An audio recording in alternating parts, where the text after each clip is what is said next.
It's time for Dixie State University Athletics on Radio Dixie 91.3 KXDS Santa Clara.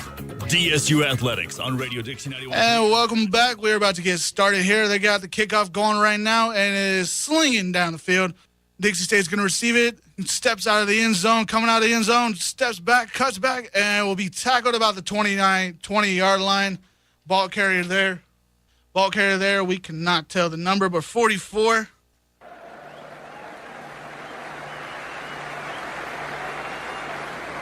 Number 44 for Dixie, number 44 for Colorado State Pueblo took the number 44, Jack Harmon, took that sack there.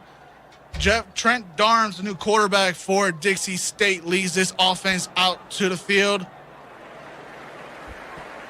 This is a whole new offense for this team. He lined up in the shotgun, running back left, two wide receivers to his right, one receiver to his left, takes a snap, looking downfield, throws a little quick screen, and it is dropped.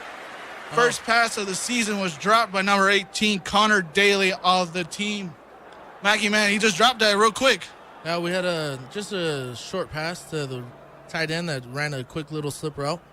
We just need to tighten up on our offensive plays and just be able to read our defense. Snap, shotgun. Trent Darns takes a snap. Two receivers to his left, one receiver lined out. Tight end, running back out. Trent Darns snaking out of the pocket, runs. First down, got more, and will be down at the 34-yard line. Trent Darns got out of the pocket real quick, Mackie. Good thing Trent Darms really, that pocket really collapsed, and Trent Darms read that real good, and he tucked the ball in and took it down. And now we're going to the next play. Next play, real quick offense. Trent Darns just hands it right off to number 32. Who's number 32? Number 32, he hands it off to Devin Davis. No huddle right here. Dixie State going with another huddle. Shotgun, wide receiver out to his left, trips to his right. Actually, four receivers lined out to the left side. Shotgun, Trent Darns takes a snap, fakes a handoff, gives it off to Desmond again for another gain of 5 yards. Third down coming up for the Dixie State. That was a real great run down the middle, great block by the center and guard. Made that hole wide open for that running back to go right through. Getting no huddle here. Quick offense for Dixie State. Trent Darns looking to the sideline to get the next play out.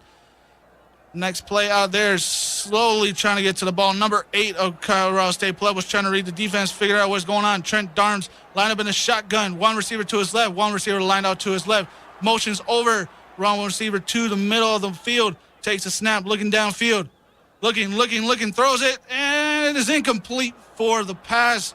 Fourth down coming up for Dixie State. That was number 7. Pass was thrown to number 7 to Juan Densler, Jr. on this team. A quick 3-and-out for the Dixie State Trailblazers. Pueblo's D-line really coming in hard on the O-line, and offensive line just really needs to do better on the setback and be able to protect their quarterback. Dixie State line up in the punt motion. Colorado State Pueblo trying to come with a blitz on the punt recovery as they change the line. Punts away. And it's fair catch. No, it's not fair catch. He caught it and he's running. He'll be down at about the 35-yard line. Number 6 for Colorado State Pueblo. That was Kevin Bridgebart with the return there. He returned it about 10 yards. This offense, man, now for Colorado State Pueblo, they are led by number 11. We're lined up in a 4-3 defense for Dixie State. Line up in the shotgun for Colorado State Pueblo. One tight end line up to the right. Two receivers line out to the right. One tight end one wide receiver line out to the left. Hands the ball off. He's running out to the sideline. He'll get tackled about the 42-yard line there. Was tackled by number 92. We couldn't tell. Believe that was Remington Kelly on the tackle. Yeah, the safety came crashing down. Number 13, Trayvon Watson. Good read by him that didn't let that first down come. Number 14, the quarterback for the team, is Brandon Edwards for this Colorado State Pueblo. He lines up in the shotgun, one receiver to his right, hands it off to number 31. He's 21, is breaking out free. He will get down to the field. No, he's not tackled. He's down at the 23-yard line in Dixie State territory. Got about a 36-yard run right there into Dixie State territory right there. Pueblo did a run right down the middle, had great blocking from the offensive line. The defensive line needs to really be able to plug those holes so that they don't get exposed like that. Shotgun motion, quick snap by Trent Darns. He hands it right out back again to number 21. He'll get down to about the 17-yard line. Marche Denard, the senior running back on this team. He's 5'10", 207, out of Phoenix, Arizona, Brophy Prep High School. Look, this dude looks small, but this dude can pick and can give a hit. I can tell you that right now. Right now, D-line's lining up, and they're ready to stop this run game. Shotgun motion for Colorado State Pueblo. Hands it right off again. Brandon Edwards gets up the middle and will just get tackled at the 12-yard line. So Colorado State Pueblo are running a lot of trap plays right now, and the defense for Dixie State's getting caught into it. They need to really step up and just keep plugging those holes and watch their reads. They're running real quick, but they're taking a break. Number 14, Brandon Edwards, lines up in the shotgun again. 3. He's got trips to his right. 1 receiver lined out to his left. Running back lined out to his left. Takes a snap, hands it off to number... Oh, he's going backwards. Number 2. Number 2 for Colorado State Pueblo. Oh, he cuts back. No. He got away and scores. Colorado State Pueblo will get on the board first. Bernard McDonald got away, was going backwards. Kyle found another hole, and that will be a 6 for Colorado State Pueblo here in the early parts of the game. They scored real quick. Looked like a 6-play drive for them. They did not waste any time getting down the field for that one, did they? No, not at all. Colorado State Pueblo are really poised and ready to play in this game. Dixie State coming up. You know, the defense just really needs to be able to read that offense a lot better so that they don't keep getting scores like this on them.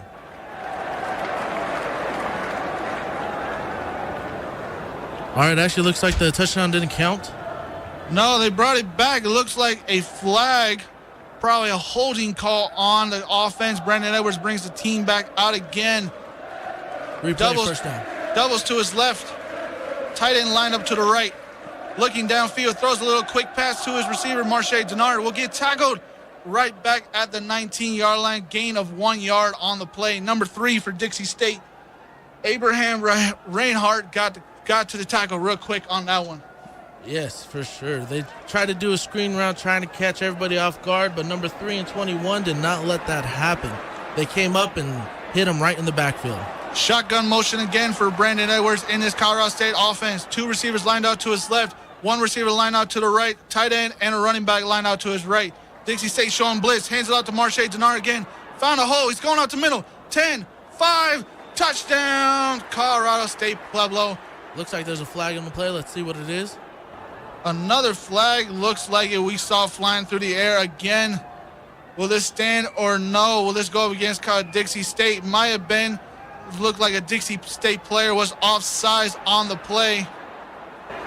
Oh, looks like touchdown was good. Definitely touchdown is offsides on good. Dixie State. Just runs right through the little counter run to the edge, and nobody was there for the tackle. Marche Denard just walks right into the end zone. PAT up for right now. Kick is up, and it is good. Colorado State Pueblo up 7-0 early here on Dixie, on top of Dixie State right now. Colorado State Pueblo really has some good poise, and they're really executing their offense exactly what they plan to. And they're not allowing anything to come through. Remington Kelly and Mac Adams got to go to that sideline and get that defense going. Be right back with a quick break here on Radio Dixie 91.3. Don't touch that dial. Welcome back. Looks like Colorado State Pueblo is ready to kick it off back down the field again to Dixie State football. Real quick drive right there. It looked like no more than 7 plays for Colorado State Pueblo. They got right up and down the field and scored 1 real quick. Kick is off and away down the field, and it's just going to fly right through the end zone. Dixie State will start their offense at the 25-yard line. Trent Darns leads the offense back out again, and Mackey Man, can he get anything going on this drive again? Try to put some points on the board and match Colorado State Pueblo with that early touchdown. You know, Trent's actually doing really well as quarterback. You know, he's staying real poised and staying in that pocket as long as he can, but offensive line really needs to step up their protection so that he has that time to get those passes off. And their run blocks really need to step up, and they need to go more downhill so that we're able to do that. Shotgun motion for Trent Darns. Motions it off the ball. Hands it off real quick, and it will gain about 3 yards on the play. It will be down at the 27-yard line. Look like number 20 for Dixie State. Lawrence Starks will be in the game for the first time. Colorado State, Dixie State going again with a no huddle. 2 to his right, 1 to his left. Receiver out, running back out to his left. Takes a snap. Darns looking downfield, running away from the pressure. and will just run out of bounds. A gain of 1 yard on the play for Trent Darns right there. Bad thing right now is that Colorado State Pueblo, they have their edge rushers really coming in hard, and they're really beating our tackles off the edge. Our tackles really need to step back and be able to at least give us some more time so that the quarterback can throw some more, be able to find some people open to catch that pass. Darns lines up in the shotgun again. 3 to his right, one tight end line up to the left. Starks line up in the backfield. Motions over to his left. Darns takes a snap, looking downfield. Running away from the pressure. Running away again. He scrambles, and he'll be out of bounds just short of the first down. It may look like he got the first down. Again, Colorado State Pueblo coming with the pressure and forcing Darns out of the pocket before he want to throw that football. Yeah, Darns really had no pocket at all in this play. The Pueblo really collapsed that pocket, and the line really needs to step in and be able to protect the quarterback more. A flag on the play. It looked like a holding on Dixie State. Will repeat that third down. I don't blame Dixie State getting a penalty on that one. That pocket just collapsed as quick as it could. It's going to be third down, and it's going to be third down and a long one. Let me say that for Dixie State here. About 15 yards. Shotgun motion, 3 to his left, 3 to his right, 1 to his left. Darns takes a snap. Starks line out to the left. Looking downfield, trying to set up a play. Can't find anybody, scrambling outside the pocket, trying to throw it downfield, and just will get rid of it to Starks, and it was incomplete. Yet another 3 and out for this Colorado State Pueblo defense against this Dixie State offense. Pueblo is really bringing more than their line. They're bringing in linebackers. They're throwing in a lot of blitz, and it's really slowing down our offense. And, we need to just assess the situation and see what we can do better next series. Officials are talking about something. Well, what are they talking about? We do not know. We're trying to find out here for you. But Darns got really rocked on that last play. Number 84, Colorado State Pueblo, came out of nowhere and just drove him down to the field. Fourth down, it is being called. And yet this is not going well for Dixie State. 2 3 and outs. Colorado State Pueblo puts 7 quick points on the board and is going to get the ball back with really good field position on this next drive. Punt team lined up. Did Colorado State Pueblo bringing the pressure? Punt goes away. It is flying in the air and will just land out of bounds. Number 6, Kevin Rich Bart tried to catch that one, but just landed right out of bounds. Mackey, man, this Dixie State defense got to stop right here. I know it's early in the game, but it would be really helpful for Dixie State to get a real quick stop right here. Oh, definitely. Right now, what's really happening is that our defensive line, they're letting the offensive line control them for Pueblo. Our D-line just needs to step up and be able to plug those holes so our linebackers can make those tackles on that run. Let's get back to the action here. Lined up in a shotgun for Brandon Edwards. 2 to his right, 1 to his left. Takes the snap, hands it right off to. Oh, he lost a fumble. It's a fumble. Dixie State looks like they got it. Snap, fumble on the first play. Who's got the football? Real quick fumble on that play. If this goes Dixie State way, this is going to be a game changer so far. Number 2, Shiloh Pritchard came in and knocked that ball out of those hands. And it is Dixie State football on the 30-yard line. What a good field position. Number 2, Bernard McDonald put the ball on the carpet and is now Dixie State football on the 30-yard line. When you look at that last play, man, he did not have that football in his hands when he left that quarterback position. Not at all. Not at all. And the good recovery by Anthony Yarbrough, number 41 for Dixie State. Line up in the shotgun. Got doubles, hands it off, and it will just be matched up back at the 33-yard line. Nowhere for John Starks to go on that one. The offensive line really didn't pick up their blocks to block any Pueblo defensive lineman. They penetrated the ball, and we weren't able to run down any lanes. Line up in the shotgun for Dixie State. Motions one over, trips to his left. One lined up out to his right. Looks downfield, hands it right off again. Hands it off to Starks. Got 10, 20. It'll be down at the 19-yard line. A good drive for that one right there for Dixie State. John Starks got out in the middle of the run and just went as far as he could. That was a great run play. Offensive line really opened up that hole for him. He was able to get that first down. Shotgun motion again for Dixie State. Darns lines up in the shotgun. 2 to his left, 2 to his right. One running back lined out to his left. Looking downfield, looking for something. Throws the ball and it is caught. And it's caught at the 13-yard line by number 12. Number 12, Devin Osborne. Newcomer on this team. He is a sophomore on this team. 6'7", 200 pounds. Los Angeles, California. This guy is going to be huge for Dixie State. That was great pass blocking by the offensive line. If they keep going that, we're going to for sure see a touchdown. Dixie State line up in the shotgun again. Doubles to his right. Hands it right off to Starks. Starks finds a hole. Trying to beat the blockers. And will reach the 10-yard line. Be third and be about 3rd and 5 for the Dixie State Trailblazers. It was a run to the left, but Pueblo came and they brought down 8 people into the box to stop that run. But we still got a yard. Let's keep fighting for another one. 3rd down for this Dixie State offense. Darns lines him up in the shotgun again. 2 receivers out to his left, 2 receivers out to his right, running back out to his left. Darns takes the snap real quick. Looking downfield, trying to throw the ball. It is sacked. Oh, and it was dropped. 4th down coming up for the Dixie State Trailblazers on the 10-yard line. Mackey, you think they're going to go for it or not? I'm not sure. I think they might go for a field goal, but we'll see what they decide. Smart thing is to go for a field goal, but yep, looks like they're going for a field goal. Number 87 on this team, KJ Jurgensen, the kicker, 5'9", out of St. George, Utah, a local boy on this team. Line up for the kickoff right here. Trying to give Dixie State some points early in this football game.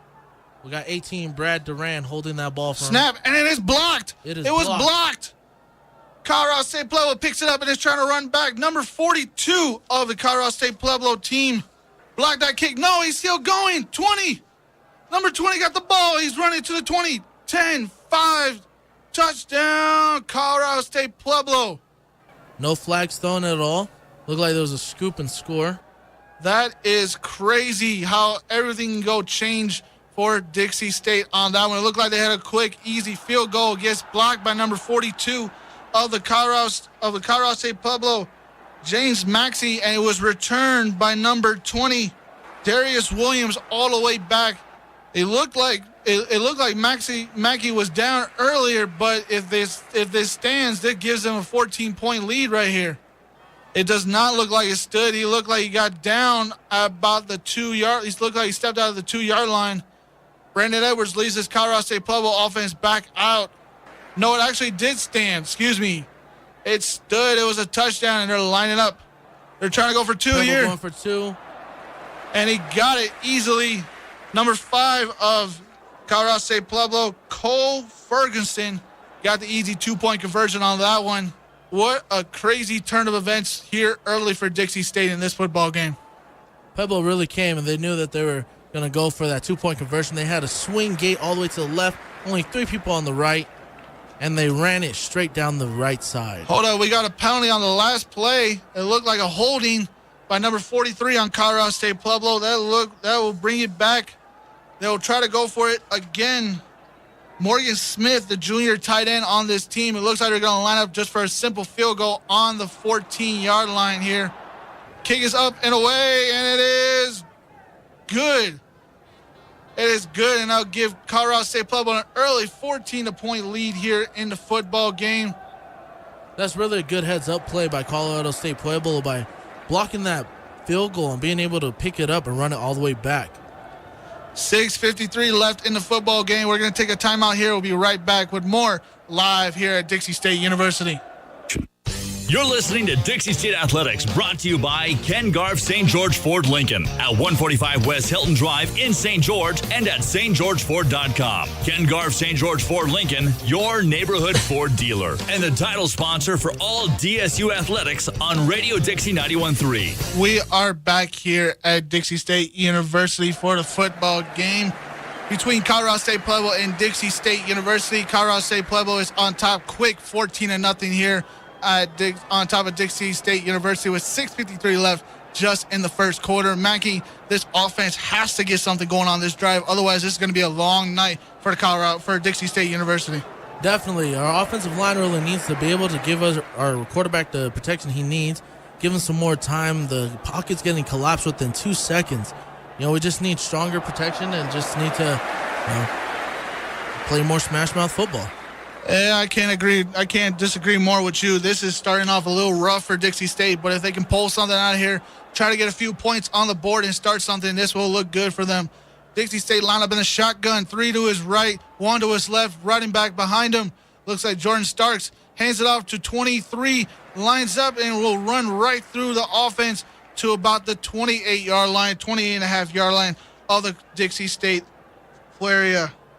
And that was Dixie State number 25, CJ Laongo. You try to say that last name. Running back from Paramount, California. 5'7", a junior on this team, a veteran of this team. And it looks like they're making a change at quarterback. Number 14, Easton Smith comes at 6'4", 200-pound sophomore for Dixie State. He has 2 to his left.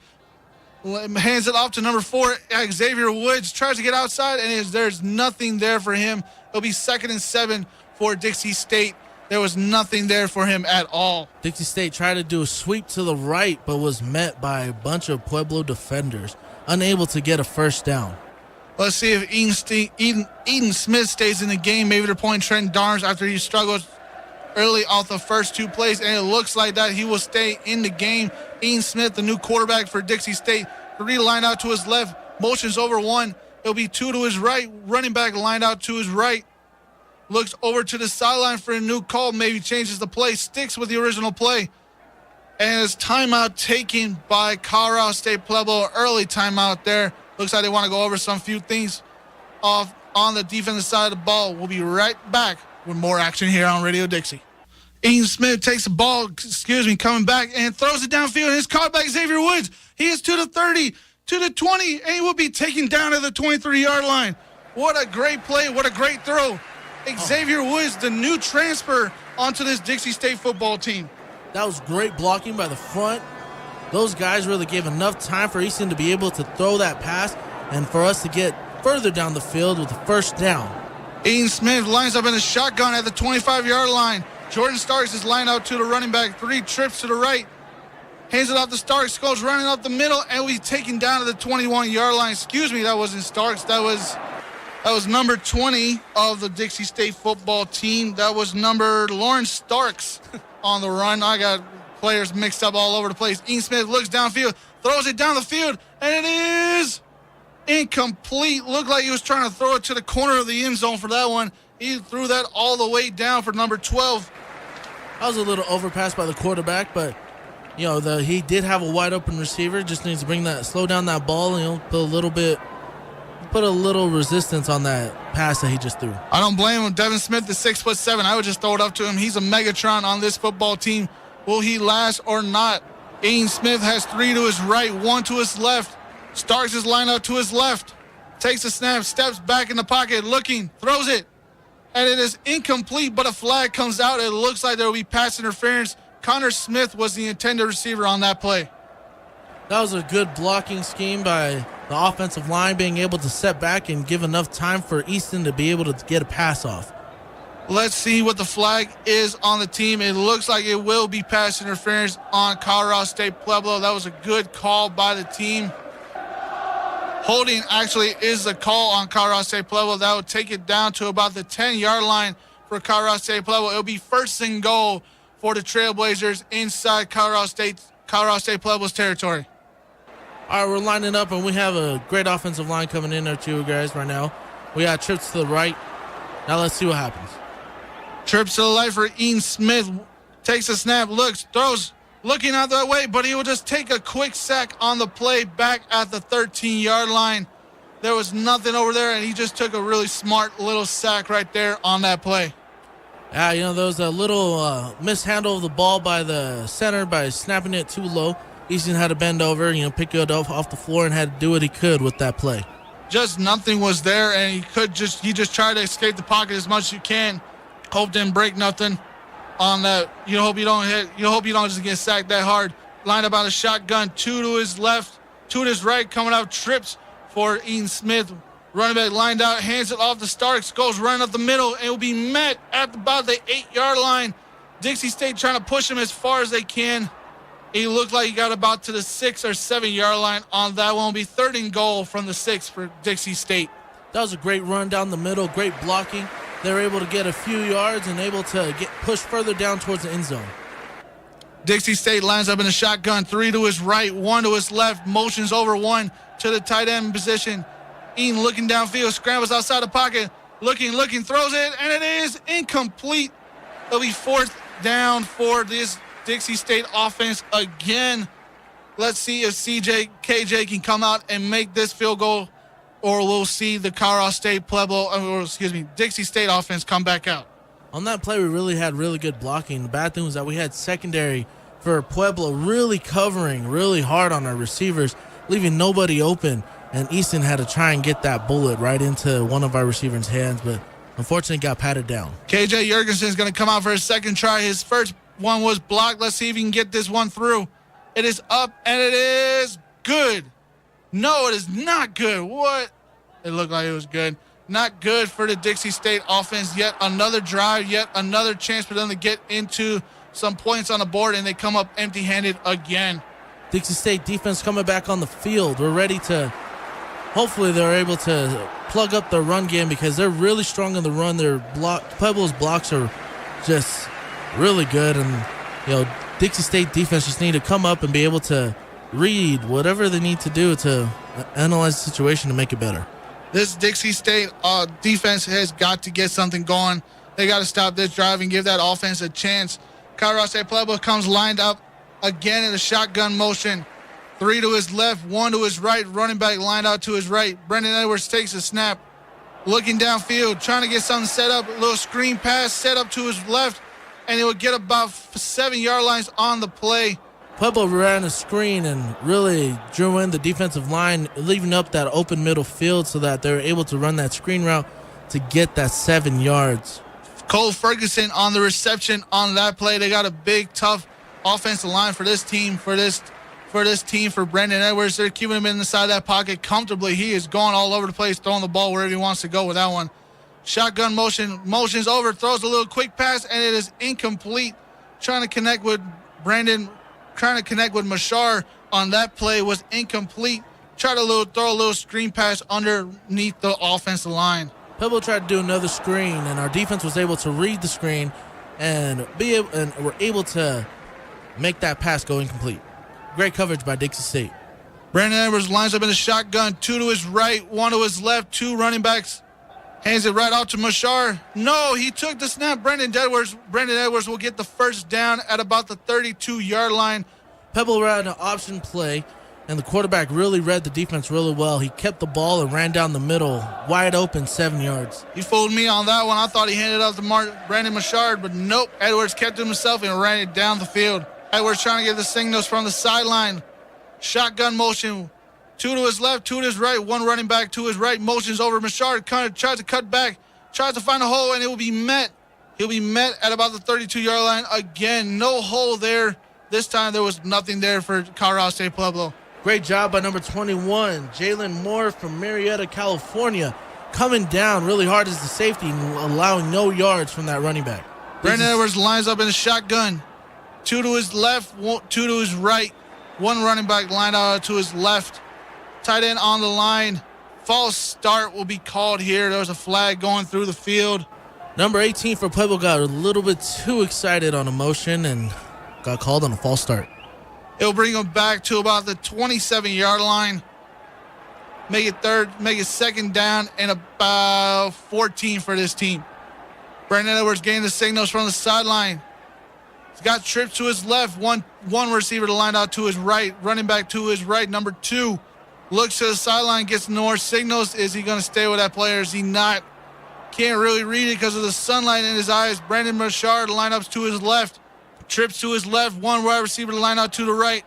Takes a snap, looking downfield. Tries to get it free, and it'll be caught. But he'll be met by number 13 of Dixie State real quick. Number 6, Kevin Richbard, the kick returner, was met real quick at the 29-yard line on this football team. That was a great read by Trayvon Watson by seeing that swing route. He really came up and met him at the line of scrimmage, allowing no yards. Brandon Edwards lines up in a shotgun again, trips to his right, 1 receiver to his right, One wide receiver lined up to his left. Dixie State bringing the blitz, trying to get to him. Edwards looking downfield, scrambles out of the pocket, but he'll be sacked. Sacked by Shiloh Pritchard. And Remington Kelly, both at the same time. They came with all the force they could on that one to get this Dixie State defense a stop. Finally, this Dixie State defense gets a stop on the play. Yes, our defense really picking it up. Our line plugging up those holes, not allowing that quarterback to go anywhere. They really collapsed the pocket, and Shiloh Pritchard came up and met that quarterback right at the entrance of that hole and got him for a sack for loss. Finally, this Dixie State defense finally gets a stop. Looks like Colorado State Pueblo is going to run this clock to about the end of the first quarter here. And it's not going our way so far, sadly, Dixie fans. Right now, it is the Colorado State Pueblo Timber Wolfpacks 14, the Dixie State Trailblazers nothing. We'll be right back after these couple short messages. Teaching and It's back to the action for DSU Athletics, brought to you by Ken Garff St. George Ford Lincoln. We now return you to Dixie State Athletics. Colorado State Pueblo gets the kickoff, and it will land at about the 17-yard line. Colorado State Pueblo got that kickoff real quick. Punt return to about the 17-yard line. They were kicking it about from the 22-yard line of their own end zone. Dixie State starting out deep in their own territory. You know, really need to pick up our offense and be able to have our line up front just do some more protection so that our quarterbacks can make a play out of it. We're gonna take a quick break right here. We'll come back in about a second. You're listening to Dixie State Athletics. Sorry about that. We get back to the action here. About the 30-yard line for Dixie State. They got a quick play out and about a gain of 10 yards on that. Would be about first down for the Dixie State Trailblazers on that play. Easton connected with number 18 was able to get us our first down. Ian Smith lines up in the shotgun. Two to his left, two to his right. One running back line out to his left. Throws a little quick screen out to the left. It'll be met at about the 36-yard line for them. Again, connection with number 18, Brad Duran, wide receiver senior from Corona, California, Santiago High School. Let's hope this kid can bring some more offense to this team. The Dixie State have been able to get something, but they haven't been able to put points on the board. Let's see what they can do. Ian Smith lines up with Tree. Throws another little quick screen to number 7 on the Dixie State. Gets lined up and will gain a first down. Will be out at about the 43-yard line. That was the Juan Donser that got the reception on that quick little screen route. Wide receiver 5'10", 185 junior from Moreno Valley, California. He really was able to read that defense and be able to get us a first down right now. Colorado State Pueblo throwing in substitutions right now. Looks like the refs are talking what it is about. We're going to see in a couple seconds here.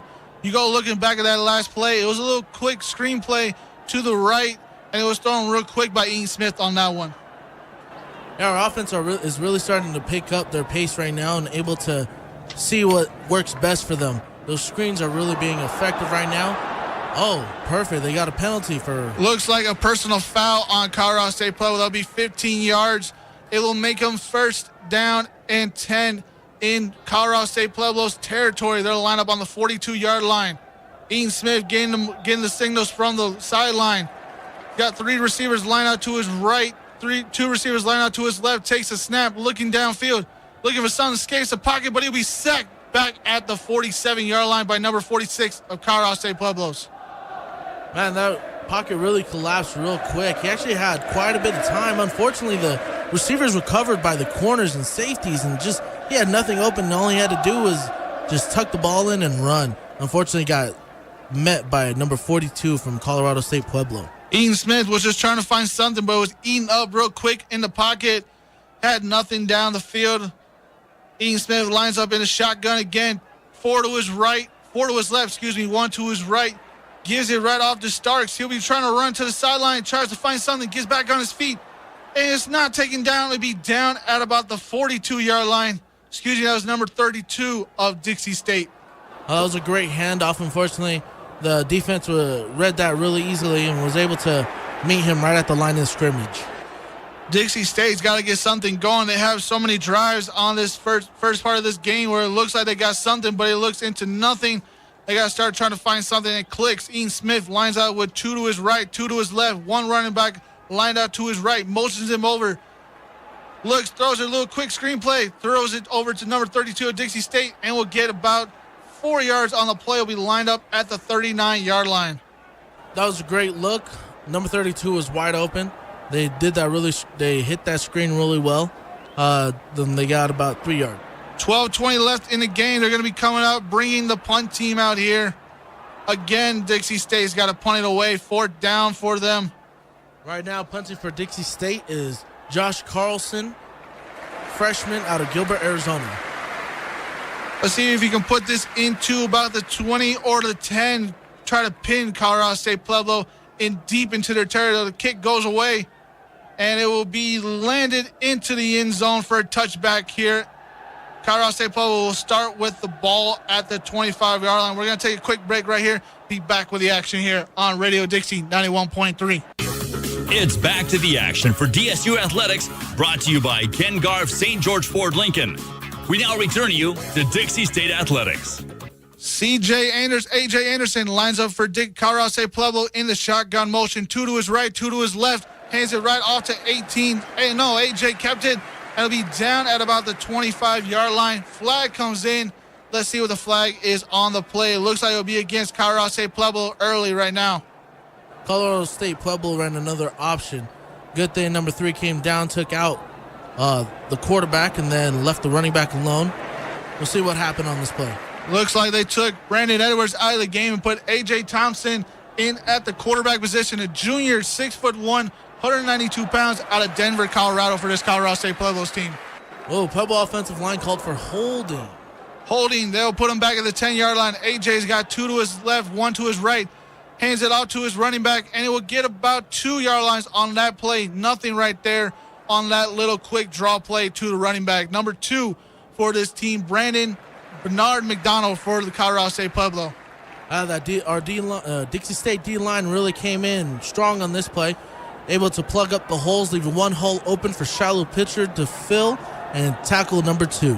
Looks like AJ will stay in yet again. Looks like both teams are trying to switch in and out quarterbacks. He has trips to his left, 1 out to his right. Running back lined out to his right. Handed right off to the running back. Try to get a play out. He's running out. He got about a few more yards and will be pushed out of bounds at about the 28, 29-yard line. It was looking like he was going to lose some yards. He cut back and he found a little quick hole to get to about the 28, 29-yard line. Dixie State defense did really good penetration on that play. Bad thing was that our defensive end didn't do great on containing that outside. So number 2 for Pueblo was able to bounce out and get that first down for them. Let's see if it is a first down or not for them. And it looks like it will be 3rd down. Oh, sorry, short 1 yard. 3rd down and 1. 3rd down and 1 for the Dixie State Athletics. And snaps right, hands off to Bernard McDonald, and will get the first down at about the 33-yard line for Colorado State Pueblo's. Real quick play right there. Pueblo is really picking up on their offensive line blocking and open up those holes for that running back to get right in there. Our defensive line really needs to hold their ground and be able to plug those gaps so that there's not many places for that running back to run. Good job on Trayvon Watson, number 13, our safety coming down and ending that play. Quick play, hands it right off again to the running back. He'll be met at about the 35-yard line by 3 Dixie State players on that play. They're trying to get to some quick options out on this team real quick. A.J. Thompson taking snaps for the team right now. Right now, number 2, Shiloh Pritchard, is really reading their offense really well. He's meeting a lot of running backs right at the line of scrimmage and not allowing them to get much yardage at all. A.J. Thompson lines up with trips to his right, trips to his left, hands it out to Brandon Machard. Machard will go up the sidelines, got more of it, skates from the pocket, 30, 20, 10, 5, touchdown, Colorado State Pueblo again. Brandon. Again, this was a mess up on Dixie State's outside defensive ends. You know, they're not really doing well on their contain. They're penetrating too far, allowing that swing to be wide open for them to run straight down the field. Little quick option replay for that, and Brandon Machard just ran up the sideline, had nobody to match him on that play. Just tore up the Colorado State Pueblo, just tore up that Dixie State defense once again. Brandon Machard's 2nd touchdown of the day for him on that play. Line up for the PAT here. Kick is away, and it is good. Put 21-0 for Colorado State Pueblo up on the board, and that defense is starting to get a little struggled out there. 3 quick touchdowns early in this game to start this first half. Dixie State really needs to pick up on their defense and offense, but mostly their defense needs to just really learn how to just do their jobs and contain the areas that they need to be in. Just assignment football is the only way that they're going to be able to come out with the W on this game. It is struggling, whatever they got to do to get this second half. We got about 9 minutes until the second half. We got about 9 minutes left in the second half for this Colorado State Pueblos team. 9:43 left on the clock. Let's see if they can get something here on this drive. Colorado Pueblo really coming out really strong. Their offense is really depending on that run game. And Dixie State isn't stopping it, so they keep running the ball, and they're able to just pound down the field and keep scoring left and right. We're going to take a quick break right here on Radio Dixie 91.3. It's back to the action for DSU Athletics, brought to you by Ken Garff St. George Ford Lincoln. We now return you to Dixie State Athletics.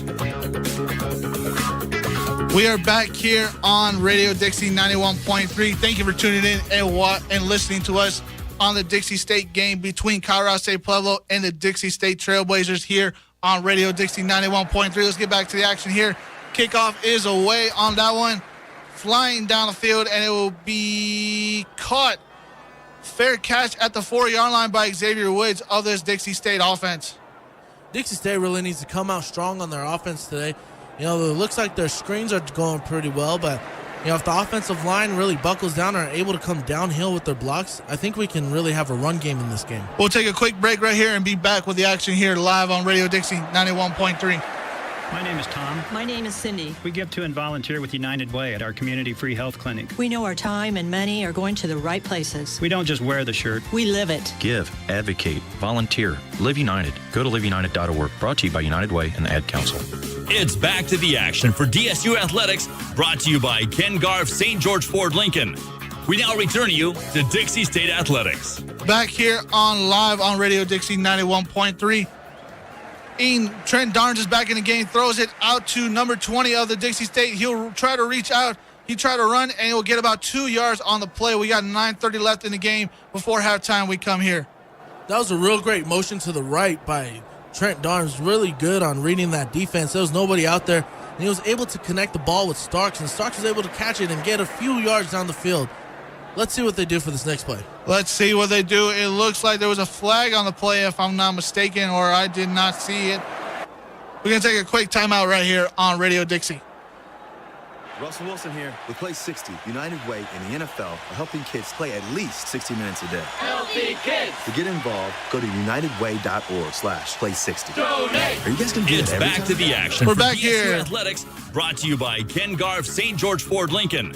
We now return you to Dixie State Athletics. Back to the action here. Ian Smith comes back at quarterback for the Dixie State offense. He's got 2 to his left, 2 to his right, 1 running back lined out to his left. Motions over a receiver, hands it right off to number 20 of the Dixie State offense, and will try to run down. He'll be down at about the 46-yard line, try to reach the territory of Colorado State Pueblos. Again, they ran another motion and was able to draw some defenders off so that we were able to penetrate about 5 yards. It was great blocking by the offensive line by opening up that hole for Starks to run right through. Let's see who's the quarterback at this time. Darns comes back in the game. It looks like Dixie State is flipping-flopping their quarterbacks in. Trent Darns lines up with trips to his right. 1 running back lined up behind him, and a tight end lined up to the left as well. Throws it out real quick, and it is incomplete. Was trying to connect with number 18 of Dixie State's. Oh, man, we really didn't have much time to be able to throw a good pass. Our receivers were covered. The defensive line came and penetrated the pocket. That play was just Pueblo takeover right there. Looks like third down for this offense. Trent Darn stays in at quarterback for the Dixie State. 2 to his left, 2 to his right. 1 running back line up behind him. Trent Darn takes the snap, fumbles the snap, looking downfield, gets it back out, throws it to the sideline, and it is incomplete. Was trying to connect with number 18 of Dixie State, but Ernest Smith of Colorado State Pueblos tried to come in and take that ball away from him. Man, even with the messed up snap, Trent Darns was able to pick up that ball and really read where the receivers were at. He adjusted to what he saw. He threw to a wide open receiver. Unfortunately, that was great coverage by the DB coming up, the All-American #1. Emery Taylor on the coverage of that play. Dixie State line up again for another punt. Gets it off away, and it will be caught. No, we flying right into the end zone for yet another touchback for Dixie, for Colorado State Pueblo. We'll be right back with more action here live on Radio Dixie. It's back to the action for DSU Athletics, brought to you by Ken Garff St. George Ford Lincoln. We now return you to Dixie State Athletics. A.J. Thompson comes back as the quarterback for Colorado State Pueblo. 3 to his left, 1 to his right. One running back lined out to his right. We got a change in D-line. Thompson looking downfield, throws in, and it is picked off. It's picked off by number 2. Shiloh Lebert for this defense is returning it all the way back. It'll be a touchdown for Colorado State Pueblo. That was just a great read by Shiloh Pritchard, inside linebacker. He just read that quarterback like it was super easy. He was able to see that ball, picked it off, and ran it back for a pick 6. Not Colorado State Pueblo, Dixie State University. I'm sorry about that. It was returned for a touchdown for the Trailblazers here on Radio Dixie 91.3. What a great play that was. That was an amazing reception back. He read that defense well. He stepped back into coverage and intercepted as quick as he could. PAT is coming up here. Let's see if Jorgensen can put one through the uprights again. Kick is up, and it is no good. Jorgensen's struggling today. He is 0 for 3 on PATs and field goals. He is struggling. They got to talk to him on that sideline, see if he can get his confidence back up on that one. The snap and the hold is great. The PAT really set up really well. Unfortunately, we weren't able to make that kick go. We'll see if he can put it through the uprights as he tries to kick it off right now. And the kick is away, flying down the field, and it will be caught. He's running it back to about the 20-yard line, runs it out of bounds at about the 19-yard line. Number 20 of that Colorado State Pueblo had nowhere to go on that one. Great job by number 24 for coming up with that tackle. Let's see. Aaron Simpson, DB, 5'9", 170 from Pasadena, California. Did great on making that tackle. Let's see if our defense can use this momentum for them. They need it real quick. There's about 8 minutes left to go until about the second half. Brandon Edwards comes back as the quarterback for Colorado State Pueblo. Comes out with 2 to his left, 2 to his right. One running back lined out to his right. Looking downfield, checking the calls. Looking towards the sideline, trying to get any more calls he could for the snap. And they will call a timeout real quick here for Colorado State Pueblo. That'll be their third and possibly final timeout. We'll be right back with more of the game. It's back to the action for DSU Athletics, brought to you by Ken Garff St. George Ford Lincoln. We now return you to Dixie State Athletics. Back at the action here on Radio Dixie 91.3, live at Dixie State University here with my man Mackey in the studio with me. Mackey, so far, this team is Dixie State looking all right. They got some drives, but they had with some empty points. But Colorado State Pueblo is running all over this field with them right now. Oh, yeah, most definitely. If our defense keeps going the way that they just started out that last series, we might see a completely different game by the end of this. Brandon Edwards takes a snap for Colorado State Pueblo. He's got 2 to his right, 2 to his left. One running back lined out to his right. He's looking towards the sideline for any more signal calls. He is getting them as we speak. Richard lines up right behind him. Motions over to the right. Dixie State coming with a blitz, and it's coming right at him. Marshall got away. He is running down the sideline. The 20, 10, 5. Touchdown again for Colorado State Pueblo. Number 2 of the Colorado State Pueblo. He got right up that middle and ran it all the way back for yet another touchdown for the Timberwolves. That was just great blocking by Pueblo. You know, their offensive line is really strong up front. They're really controlling the defensive line and the second level for linebackers. They're causing those blocks and leaving those holes wide open for those running backs to get those far and long rushes, getting those good yards. Number 2, McDonald with that touchdown. Colorado State Pueblo comes out with a swinging gate on the field goal. Line up in the field goal attempt. Kick is away, and it is good. Make it 28-6. Colorado State Pueblo, real quick, one-play drive on that seriously quick on that one with about 7:51 left to go in the game here for the Dixie State Trailblazers. Our D-line really needs to, just step up in this game. The Dixie State D-line, they're good, but they need to be more physical up front and not allow the blocking to just control them. Remington Kelly tried to come up and make the tackle on that, but he couldn't. And then finally, number 13 of the defense tried to make the tackle towards the end, but just could not reach Bernard on that play. Pueblo really having a good show out tonight. Their stands are packed and they're just cheering. It must be really hard for Dixie State to be able to keep the momentum up when they have such a loud crowd out there. I'll give you that one. That's going to struggle with them. The Trailblazers, everybody's lined up in the kickoff motion. The kick is away. It is fair catch at about the 3-yard line for the Dixie State at about the 3-yard line for number 24 on that play. Dixie State offense really needs to come out and attack the field. They really need to be able to, just do what they do best. They need to do some poised and sound football and just run as hard as they can. And they got to try to run and play harder on this one. They're getting their butts whooped all over the field. It's not looking good for the Dixie State Trailblazers as they're going along 28-7 down. And it looks like they're coming out lined up. Ian Smith is back at quarterback. He has 3 to his right, 1 to his left, 1 running back lined up behind him. Takes a snap, hands it off to the running back. Tries to find a hole and will not have anything. It was taken down from behind at about the 24-yard line. Pueblo's defense lined it up in the 3-4. They had 7 people in that box. Dixie State tried to run it, but the defense just read it too easy, and they just came in and stopped it for a tackle for loss for about 2 to 3 yards. Ian Smith tried to get a little quick read on that, and it was going nowhere for that one. Ian Smith lines up in the shotgun again. He has trips to his right. 1 running back line out to his left. 1 running back line out to his right, and receiver to line out to the left. Looking at the sideline for the signals. Will take the snap, hands it off to number 32 of the Dixie State offense, and will be yet again brought back down. He'll be losing more yards. He'll be down to the 19-yard line.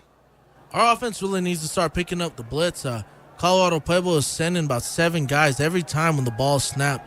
We're not picking up on it, and that's why they're getting those tackles for loss. Number 8 came right through the line of scrimmage and was able to tackle him about 5 yards behind the line of scrimmage. Ian Smith gets the checks from the sideline, lines up with trips to his right. 1 running back line out to his right. 1 wide receiver lined out to his left. Looking down the field, looking for the signals. Takes a snap, looking downfield, throws it all the way down the field, and was it picked off, or did he complete the pass out of bounds? We're going to look at that. And there's an injured player for Colorado State Pueblo on the interception. That was just real great coverage by Colorado State Pueblo. You thought that there was an open receiver for Dixie State. He threw the ball, and then the safety just came over and just made a real athletic play by trying to intercept in that ball. The DB landed out of bounds, so it will not count as an interception, but it does not stand well for Dixie State. Yet another 3 and out for them, kicking it away from the 20-yard line. Kick is away, and it goes. It'll be fair catch at about the 37-yard line for Colorado State Pueblo. That was a great punt by Josh Carlson. Really good on making a good, by kicking that ball really deep in their territory. So let's hope that our defense can capitalize on this punt and be able to stop this offense so that, we could have a chance again on offense. Wolfpack come back out for another drive for them. Trying to put more points on the board before halftime. They already have enough, but will they cease another opportunity to put more points on the board? Brandon Edwards comes out of the quarterback for the Wolfpack. 2 to his right, 2 to his left, 1 running back line out to his right. Looks towards the sideline for the signal calls. Dixie State lined up in a 4-3. Looking like they're going to bring the blitz on this one. Will it work? Motions over receiver, hands it off to the receiver, fumbles the ball. It was picked up, but he was dropped right back at the 32-yard line. Great job by the defensive line on reading that fumble and being able to execute on that play, getting some penetration and getting a tackle for loss for about 2 yards. Wolfpack lined up in the shotgun again. Brandon Edwards, the quarterback, stays in.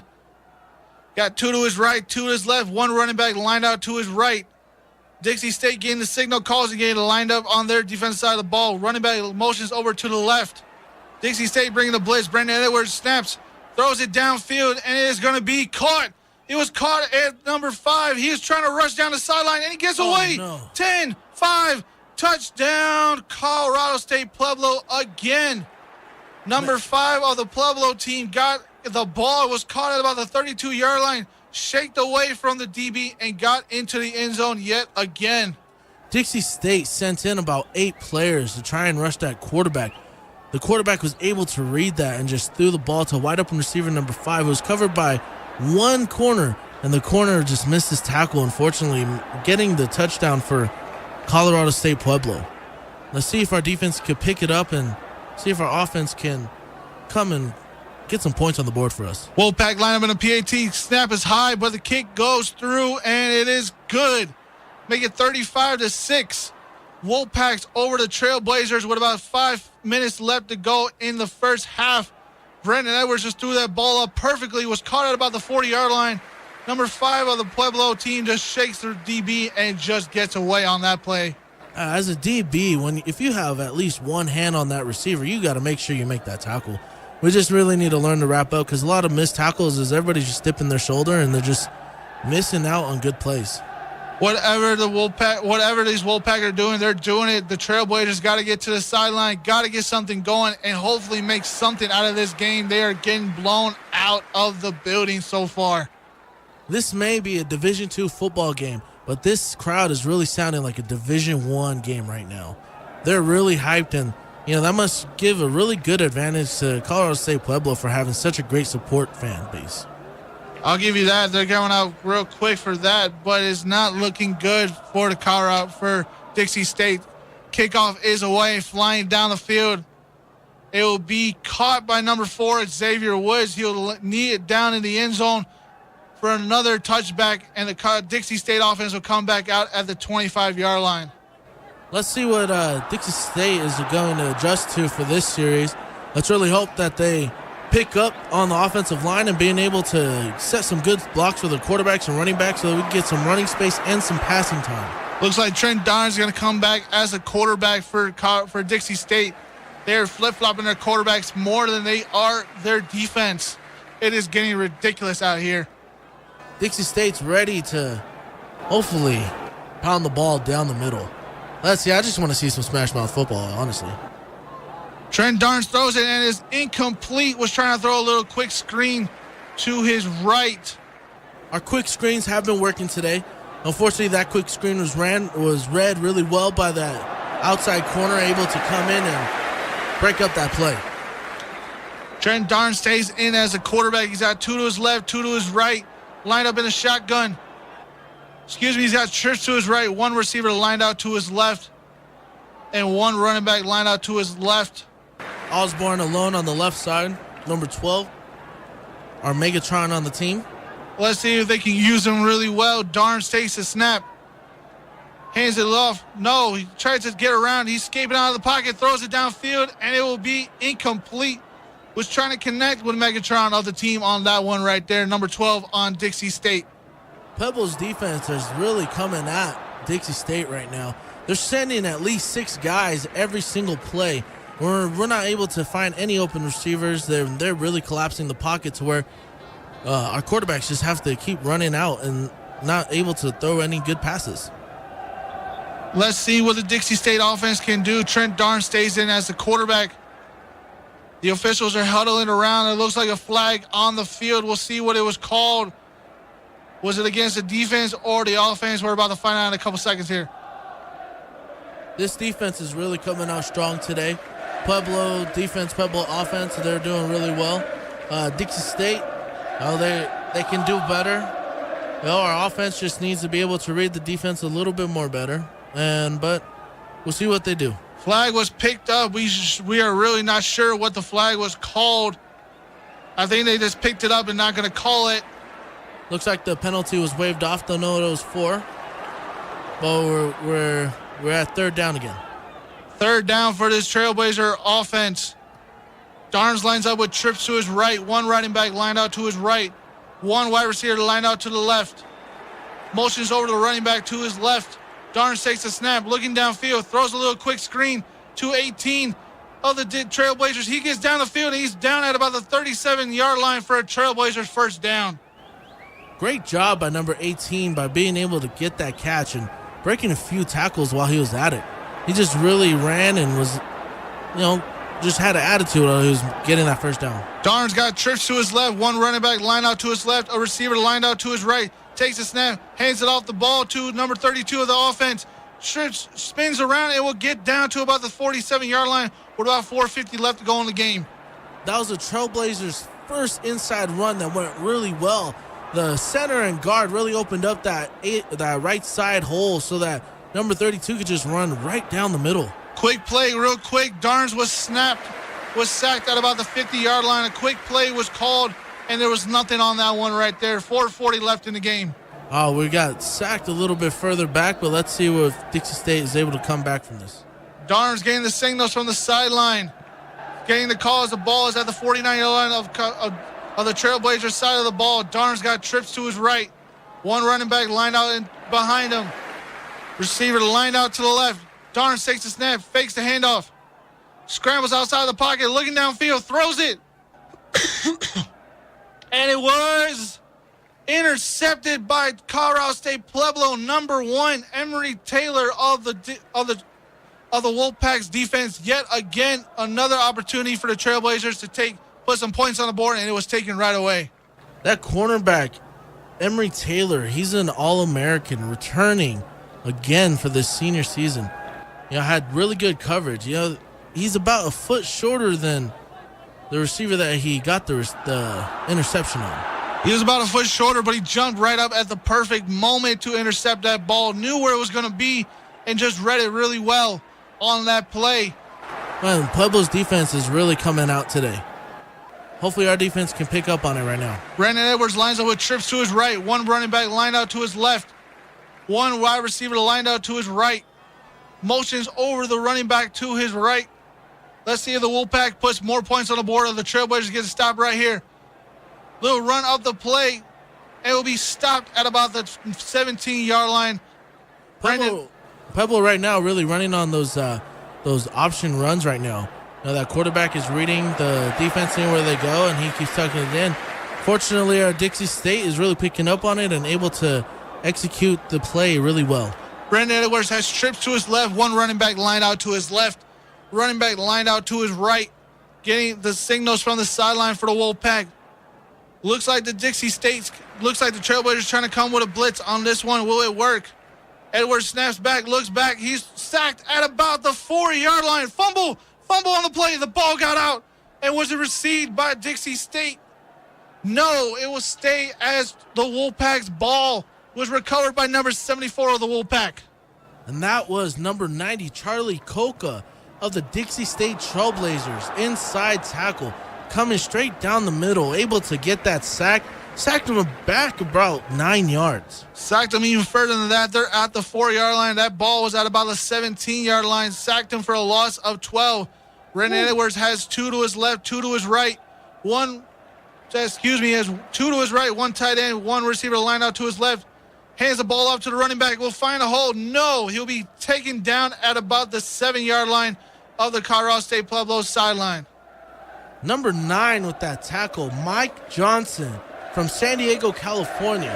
Man, this defense really picked up and did really great on this series, causing them to punt right now. About 2:20 left in the second, about 2:20 left in the second quarter right now.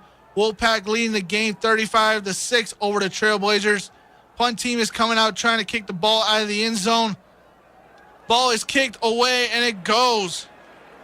Fumbled. It was fumbled on the play, but number 24 recovered it right back at about the 50-yard line. It'll be about 1:58 left on the clock for this Trailblazer offense to see if they can get something on the board. The Trailblazer defense is doing really well right now. They've done 2 great series to where we got good field position for the offense. Hopefully the offense can capitalize on this situation and be able to get us back into that red zone territory. Let's see what the Trailblazer offense can do against this Wolfpack defense. They have been able to get some drives going, but have not been able to put any points on the board. Been stalemated by a couple missed field goals, an interception, and just a couple 3-and-outs so far for the Trailblazers so far in this game. Trailblazers are coming out on offense right now. Darnes lines up with 3 to his left, 3 to his right, hands it off to running back, and it will just get to about the 49-yard line on that one. Now, that was a decent blocking scheme by the offensive line. Really need more push up front is what we need so that we can have a better offensive run game. Darn gets the singles from the line. Number 20, running back, lines out to the right. Got one line out to his left, trips to his right, hands it off to the running back. We'll try to get the hole or something. We'll land at about the 46-yard line with about 1:30 left to go. We will see no huddle by the Trailblazers. Let's see if they can pick it up and get it real quick into the end zone. That play, we tried to do trap play. We pulled the right guard and right tackle. Unfortunately, they weren't fast enough to create a hole for the running back, so the running back had to make his own hole. But luckily, he was able to get us about 4 yards. Third down for the Trailblazers here. Third down and about 5. We're going to take a quick timeout here on Radio Dixie 91.3. It's back to the action for DSU Athletics, brought to you by Ken Garff St. George Ford Lincoln. We now return you to Dixie State Athletics. Darnes got out of bounds and will be at about the 30. He looked like he was out about the 42-yard line. We'll see if that's enough for a first down for the Trailblazer offense. About 1:09 left in the second quarter here. The Wolfpack really penetrated that pocket, causing the quarterback to run outside. He was able to tuck the ball in, though, and get a few yards. Fourth down for the Trailblazers. Darnes motions over one receiver to his right, 3 to his right, 1 to his left, one running back lined out to his left. Looking toward the sideline for signal calls. Pueblo still lined up in the 3-4 defense. Pueblo not bringing the blitz on this one. They're going to sit in coverage and wait. It looks like it's about 4-3 for the Trailblazers. Let's see if they can get this first down. One running back lines out in the motion, throws it downfield, and it is caught for the Trailblazers. He got away. Number 7 of the offense will get out of bounds out about the 27-yard line for the Trailblazers. That was a great play. We just did a really quick little corner route by number 7. Trent was able to read it and then throw it right into his hands. Great blocking by the offensive line. They're really stepping up right now, and they're doing a lot different than they've been doing all game. Quick offense, 3 to his right, 1 to his left for Trent Darnes. Running back line out to the right. Looking downfield, throws it, and it is caught. He'll be down at about the 23-yard line, and a timeout is called by the Trailblazers here with about 54 seconds left to go in the game. Right, and that was a really good quick play by the Trailblazers right there. Yeah, of course. That was a great look by Trent Darnes. He was able to see number 26, Connor Miller, wide open at that slot position. He just ran a little quick post route and just threw it right into his hands, and he was able to get a few yards for us. Let's see if the Trailblazers can put any points on the board. They have 54 seconds left in the game. Right now, they are down 35-6 to this Wolfpack team right here, right now. It is looking like it's going to be a blowout, but could the Trailblazers put a drive here together and try to get some momentum going into the second half? Let's hope they do. Let's hope they do a good drive right now and get us, get some momentum going into the second half. The game's not over. We still have a chance. Quick timeout here on Radio Dixie. We'll be right back with more action here live on Radio Dixie 91.3. It's back to the action for DSU Athletics, brought to you by Ken Garff St. George Ford Lincoln. We now return you to Dixie State Athletics. Back with the action here. Trent Darnes lines up into the shotgun motion. 2 to his right, 2 to his left. 54 seconds left on the clock. It'll be second down for the Trailblazers. Darnes gets a snap, throws it downfield, looking for a receiver, and it is caught. It was caught for the touchdown. That was a great play, great protection by the offensive line, not allowing any penetration, giving Trent Darnes enough time to throw a pass to Xavier Smith, number 4, wide receiver, 5'10", 175 junior from Kansas City, Missouri. Put the points on the board for the Trailblazers. It makes the game 35-11 with a pending PAT to come up in a few seconds here. That was a really great play by Trent Darnes to throw it down to Xavier Woods in the corner of the end zone. Darnes comes out with the offense again, looking for 2 points. Lines up with the trips to his right. One receiver lined out to his left. Running back lined behind him in the shotgun motion with a pistol. Darnold's looking downfield, throws it, and scrambling outside the pocket. He'll be sacked. He will not get anything on the play. He was sacked real quick. Tried to scramble outside the pocket, but was met by the defense. We really aren't doing too well on our 2-point conversions or our PATs. We should those easy points. We really should work on those. But besides that, that was a great touchdown by Xavier Smith. He just ran that fade route so crisp. Was alone. One safety came up over the top, but he caught it over him anyways. Caught over him beautifully on that play there. Let's see what the Trailblazer defense can come up with against this Wolfpack offense, and let's see if they can get another stop before the second half is over. We have 53 seconds left in the second half. Let's hope that the Dixie State defense is able to pick up on this momentum, because it is getting pretty exciting out there for the Dixie State Trailblazers. Trailblazers trying to find some momentum left in this first half before they go into the halftime here with about 54 seconds left. Wolfpack trying to put more points on the board here as the kickoff and kickoff return teams come onto the field. Back to return for Pueblo is number 25, Devin Donnell. Kick is away. Short little kick, and it was fielded, and was it recovered by the Dixie State? Was it recovered by the Trailblazers? We're about to see if the Trailblazers got a kickoff. It looked like it didn't touch anybody, but it went past them, past the Wolfpack there, and was it recovered by the Trailblazers? It looks like it was. It'll be Trailblazers ball inside the Wolfpack territory with about 47 seconds left to go in the game. Great job by the special teams, able to do a little squib kick and able to get that ball and recover it for offense. Let's hope that our offense gets can ride off this momentum and get us another 6. Let's see what happens. It looks like he just fumbled the ball on that one, and it was running and scrambling around. Looked like the kick returner got it, was tackled, and lost the ball on that one. Number 29 came in and hopped right on that ball. Didn't allow the defense to steal it from him at all. Darnes comes out back with 2 to his left, 2 to his right. One running back lined out to his right. Takes the snap, looking downfield. Trying to scramble outside the pocket. Throws it down the field. And number 7 is trying to get out of bounds, but he won't. He'll be out at about the 34-yard line. 37 seconds left to go in the game. And it looks like they're going to call no huddle here and try to get to the line as fast as they could. That was such a great look by Trent. Saw 7 wide open, threw it right into his hands, and he was able to get us a few yards. Was unable to get out of bounds, but looks like it's timeout by Dixie State. Looks like a timeout was called. We'll be right back with another. Looks like a little break in the action. We'll be right back with more here on Radio Dixie. Brought to you by United Way. It's back to the action for DSU Athletics, brought to you by Ken Garff St. George Ford Lincoln. We now return you to Dixie State Athletics. Welcome back here on Radio Dixie 91.3. We're getting back to the action here as we try to get you back. It looks like it'll be 2nd down and 7 for the Trailblazers here in the Wolfpack territory with about 37 seconds left to go in the game here. Let's see if the Trailblazers can put any more points on the board before the halftime. Trailblazers really looking good right now. Their momentum, they're picking it up, and they're able to make some good plays. Darnes lines up with trips to his right, looking downfield, trying to get escape out of the pocket, and he will not. He will go down at back at the 45-yard line.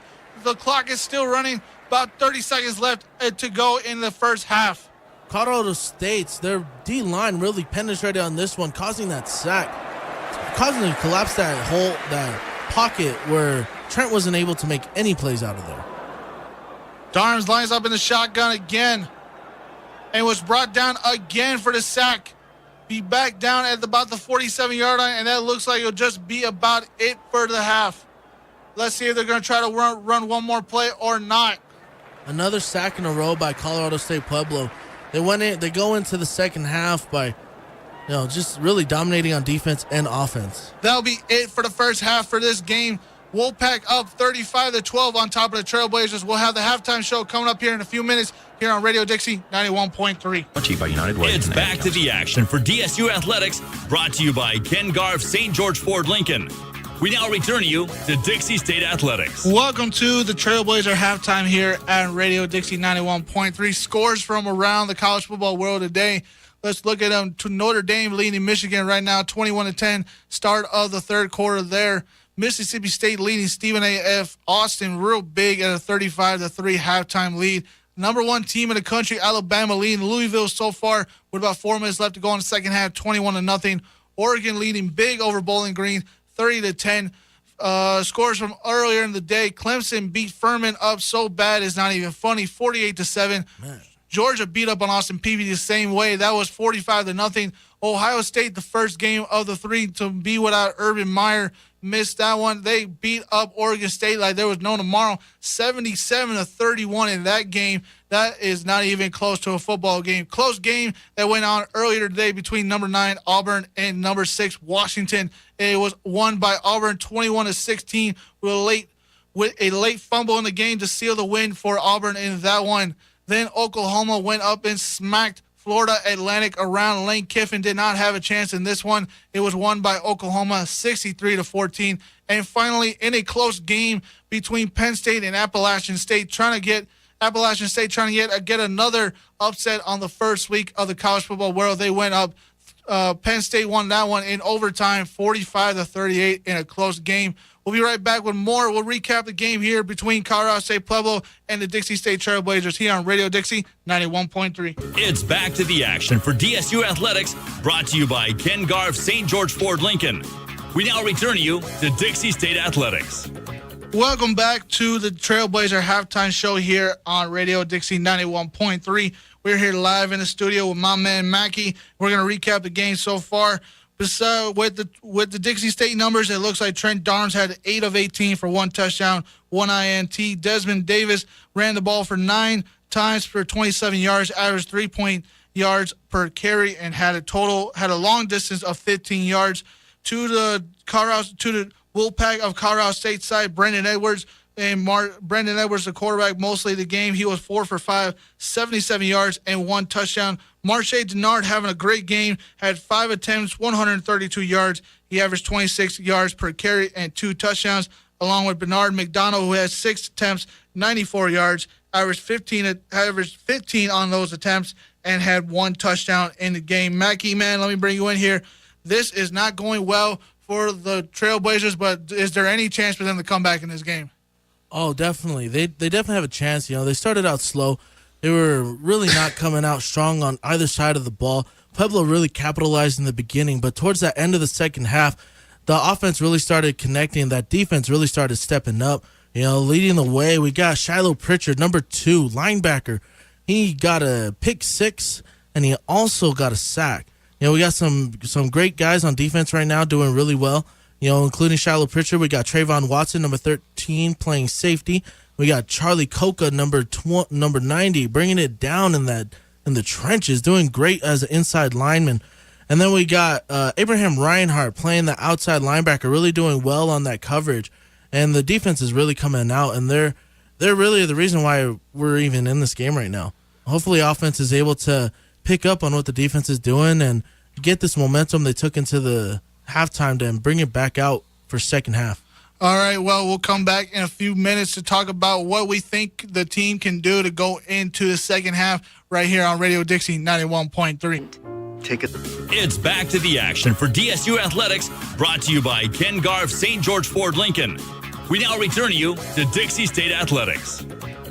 Welcome back to the Trailblazer halftime here at Radio Dixie 91.3. I'm your host, Martin Kelly, with my man Mackey in the studio with me today. Now, Mackey, man, as we go into this second half, what are some things the Dixie State Trailblazers can do to get back into this game with the Wolfpack? One thing that they can really do is really get that front defensive line to just attack more and attack stronger, and for them to be able to plug up those holes so that this run game can stop. We really need our defensive ends to come up and do better on their outside contain and not getting sucked in so much, because we're getting a lot of outside runs, causing them to just not be able to stop that run game. Our linebackers are really, they really have to read, and with our D-line really struggling up front is really doing really bad for us for that, for the run game. And, just really honestly, it's just the front that needs to pick up their pace so that we're able to stop them in each hole. What are the Wolfpack of Colorado State Pueblo doing so well on the offensive side of the ball that's really eating us up right now in the game? Right now, their offensive line is killing it up front.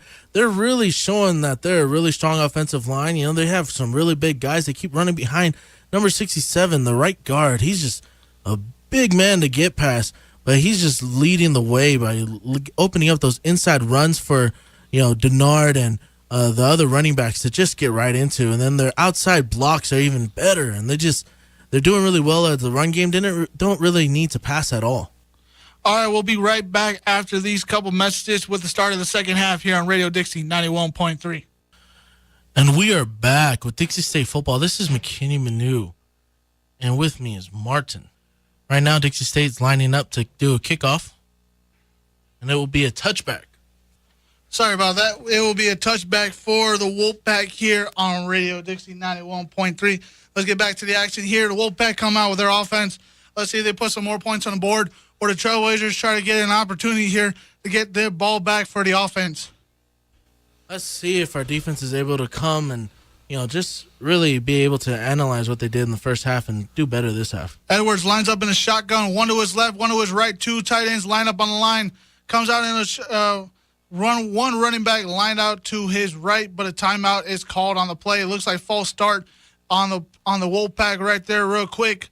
Looked like the center jumped on that play. I don't know how the center can jump when he's looking right at the ball. Offsides by offense. Hopefully the defense is able to pick up on this and just execute this play right now. Edwards lines up in the shotgun, hands it off to his running back, who will run right up the middle. Will cut back and will not get caught. He is running at the 40, to the 30, to the 20. He will not be touched. To the 10, 5, touchdown. Touchdown. Wolfpack, yet another touchdown, yet another quick play for the Wolfpack there. And that was number 28, Austin Michi from Colorado State Pueblo, junior running back, 5'8", 193 from Colorado Springs, Colorado. This kid just grabbed the ball and ran, didn't even look back, ran as hard as he could and got a big touchdown. Our defense really they're really struggling right now.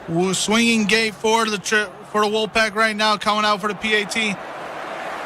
Yet another mistake by the Trailblazers to allow yet another rushing touchdown straight up the middle on that defense and no help in the back. PAT is up, and it is good for the Wolfpack here. Make the score 42-12 with about 14:40 left to go in the second half here on Radio Dixie 91.3. We're going to take a quick break and come back with more action here live on Radio Dixie 91.3. Lives in the Ad Council. It's back to the action for DSU Athletics, brought to you by Ken Garff St. George Ford Lincoln. We now return you to Dixie State Athletics. We're back here live on the action. Kick is away already right now. Let's see if the Trailblazers can put something together. It was received at the 14-yard line. It was returned back to about the 28-yard line. And it looked like he fumbled the football. Did he fumble the football or was he down? It looks like he was down. The refs say about at the 28-yard line for the Trailblazers. Our offensive players that run the ball really need to learn how to tuck that ball in so that it doesn't keep popping out so easily. Hopefully our offense comes out strong this play in this series, and hopefully we can make up for what just happened. Colorado State Pueblo's offense is not going to hold back, and their defense is definitely out here hungry, ready to stop us and not let us score at all. Well, they're hungry. They're in front of their home crowd here. Trailblazers line up in a shotgun, 3 to his right, running back to his left. Hands it off to the running back, and we'll get nowhere. We'll lose about 2 yards on that run. It looked like on this play, Dixie State, they really, the line didn't go off at the snap of the ball.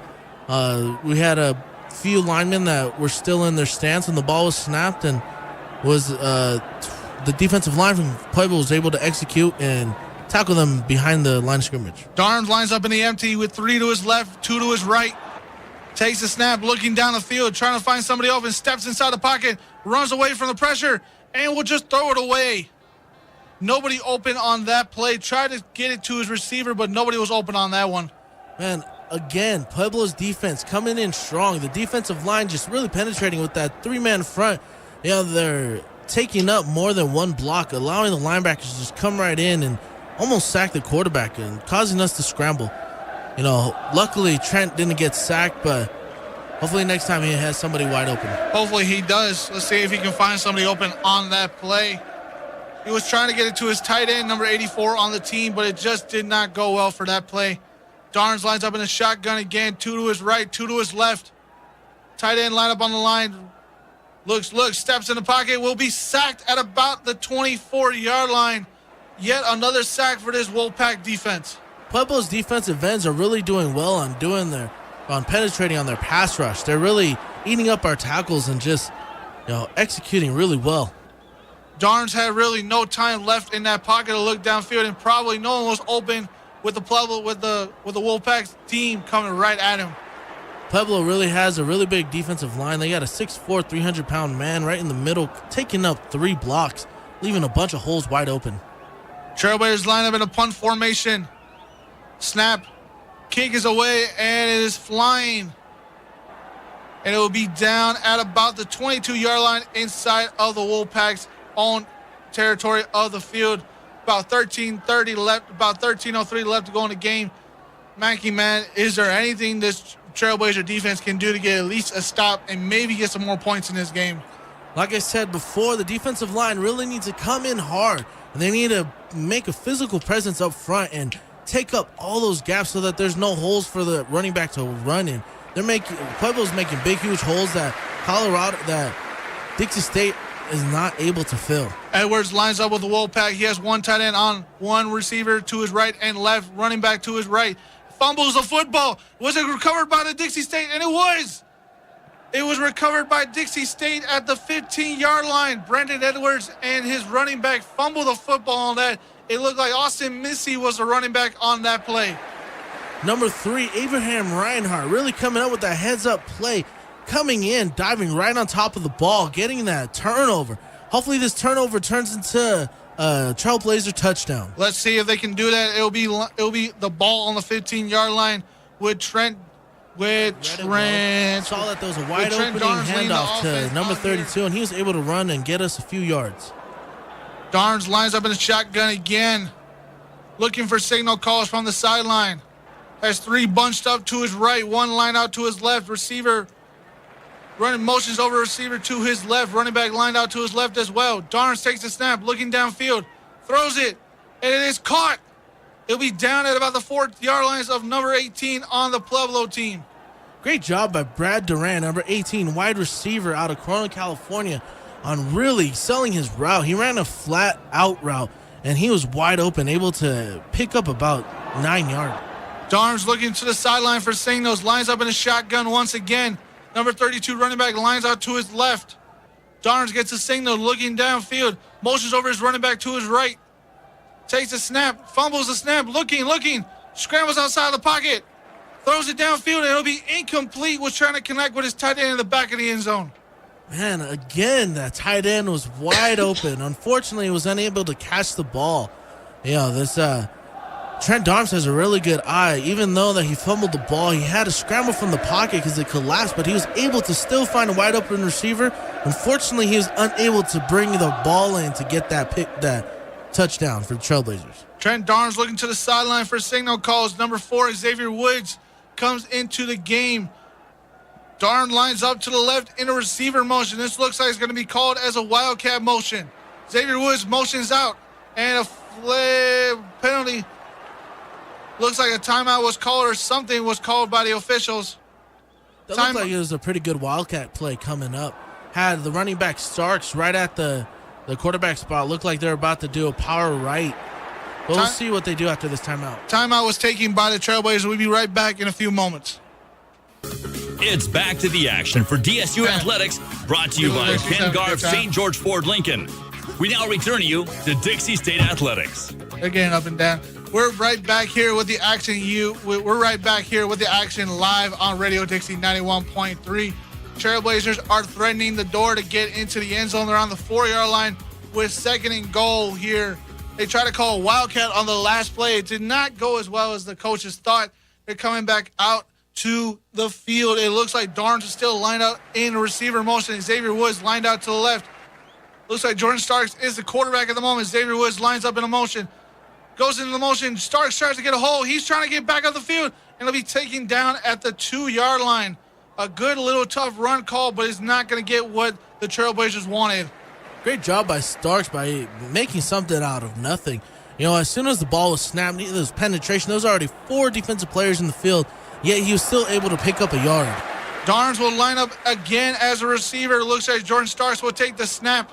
Looking downfield, tries to find another hole and will run. And it'll be met back at the 2-yard line. We'll get nothing on that play. It'll be 4th down for the Trailblazers on the 2-yard line. The Trailblazers did not do well on their power play right now. Hopefully they were able to adjust and see what they come up with right now. Let's see what they call it. It looks like the offense is still staying on the field. Let's see if Trent Darn gets back into the quarterback position. It looks like he will. Number 18 of the Trailblazers comes into the game. Darnes is still looking at the sideline for his calls. And there seems to be a little confusion, but he gets the call anyway. Darnes lines up in the shotgun motion, 2 to his left, 2 to his right, and he will take a second timeout of the half. Be right back after this few moments. It's back to the action for DSU Athletics, brought to you by Ken Garff St. George Ford Lincoln. We now return you to Dixie State Athletics. We are back here with the action here on Radio Dixie 91.3. My man Mackey in the studio with me. Darnes takes the snap, has motion over 18 to the right. Takes the snap, looking downfield, looking for someone open. Throws it to the back of the end zone, and it will be incomplete.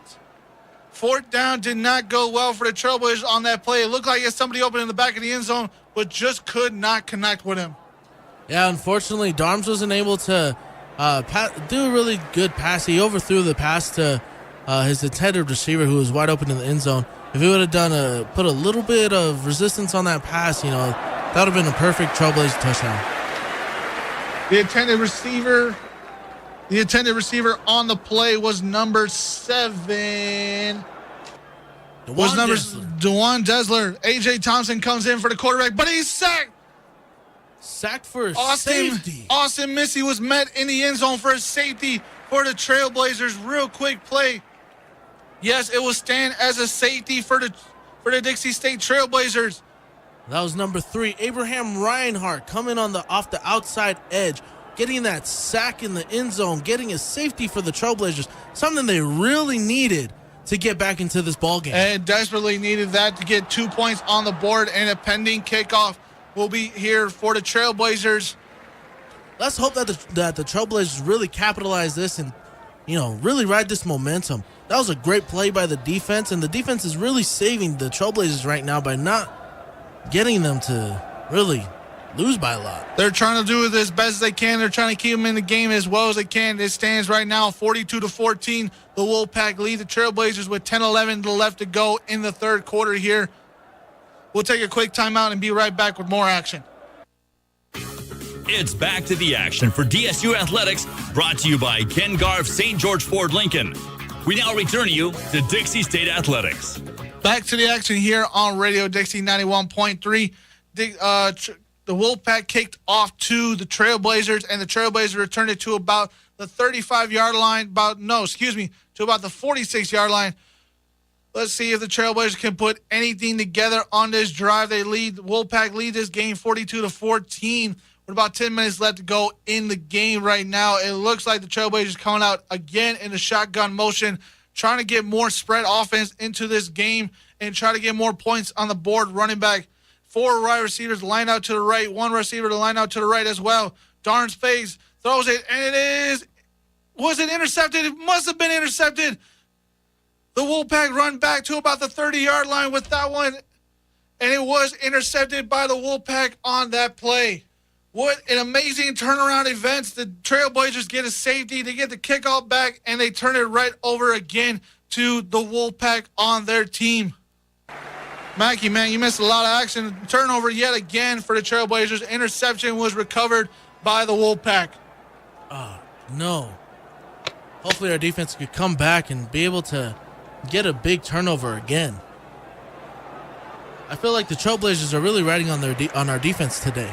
They're trying to rely on that defense really as much as they can. The defense is trying to come up for them. It looks like they're putting them about at the 21-yard line. It looked like there was a personal foul penalty against the Trailblazers on that. It'll be put 1st and 10 on the 19-yard line for the Wolfpack. A.J. Thompson is quarterback, shotgun motion. 1 tight end line out to his right, receiver line out to the right. Hands the ball off to his running back. A.J. Thompson fakes it and runs out to the left and will get about 6 yards on the play. This was decent coverage by the Trailblazers.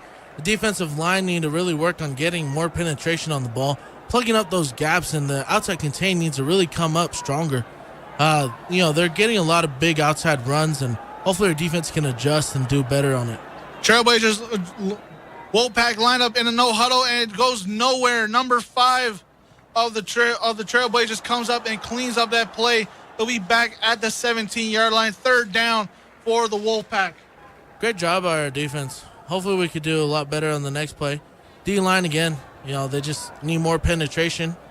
We just need harder. Thompson gets his calls. He got he got a tight end line up to the right, 2 running backs line out to the right, receiver to line out to the left, and a receiver to line out to the right.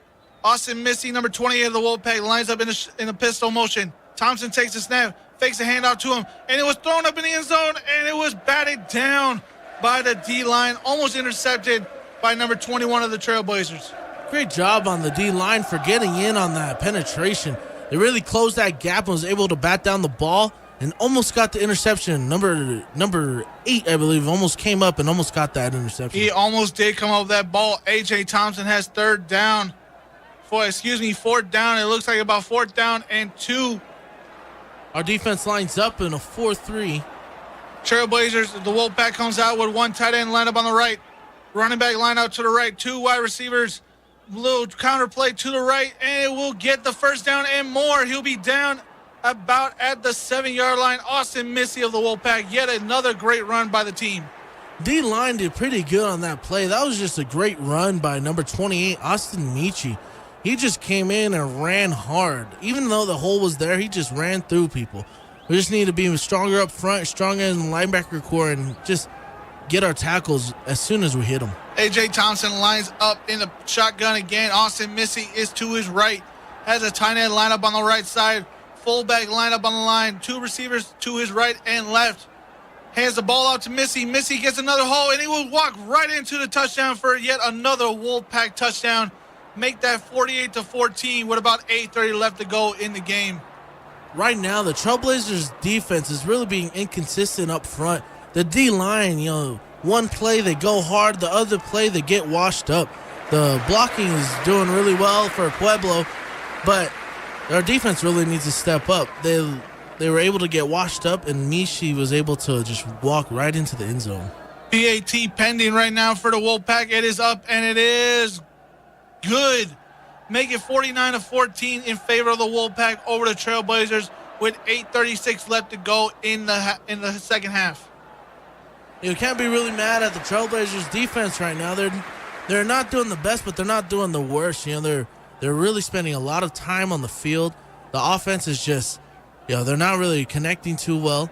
Our offense just needs to be able to, take more time off the clock, have more possession of the ball, so our defense can get a rest, so that they're able to make those big stops. We'll take a quick timeout right here. We'll be right back with more action here on Radio Dixie 91.3. It's back to the action for DSU Athletics, brought to you by Ken Garff St. George Ford Lincoln.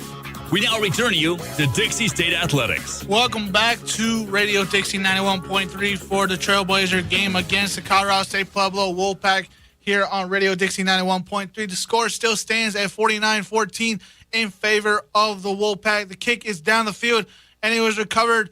He scrambles to his left and his right, and he's down at about the 34-yard line for the Trailblazers. Number 24 of the team, Aaron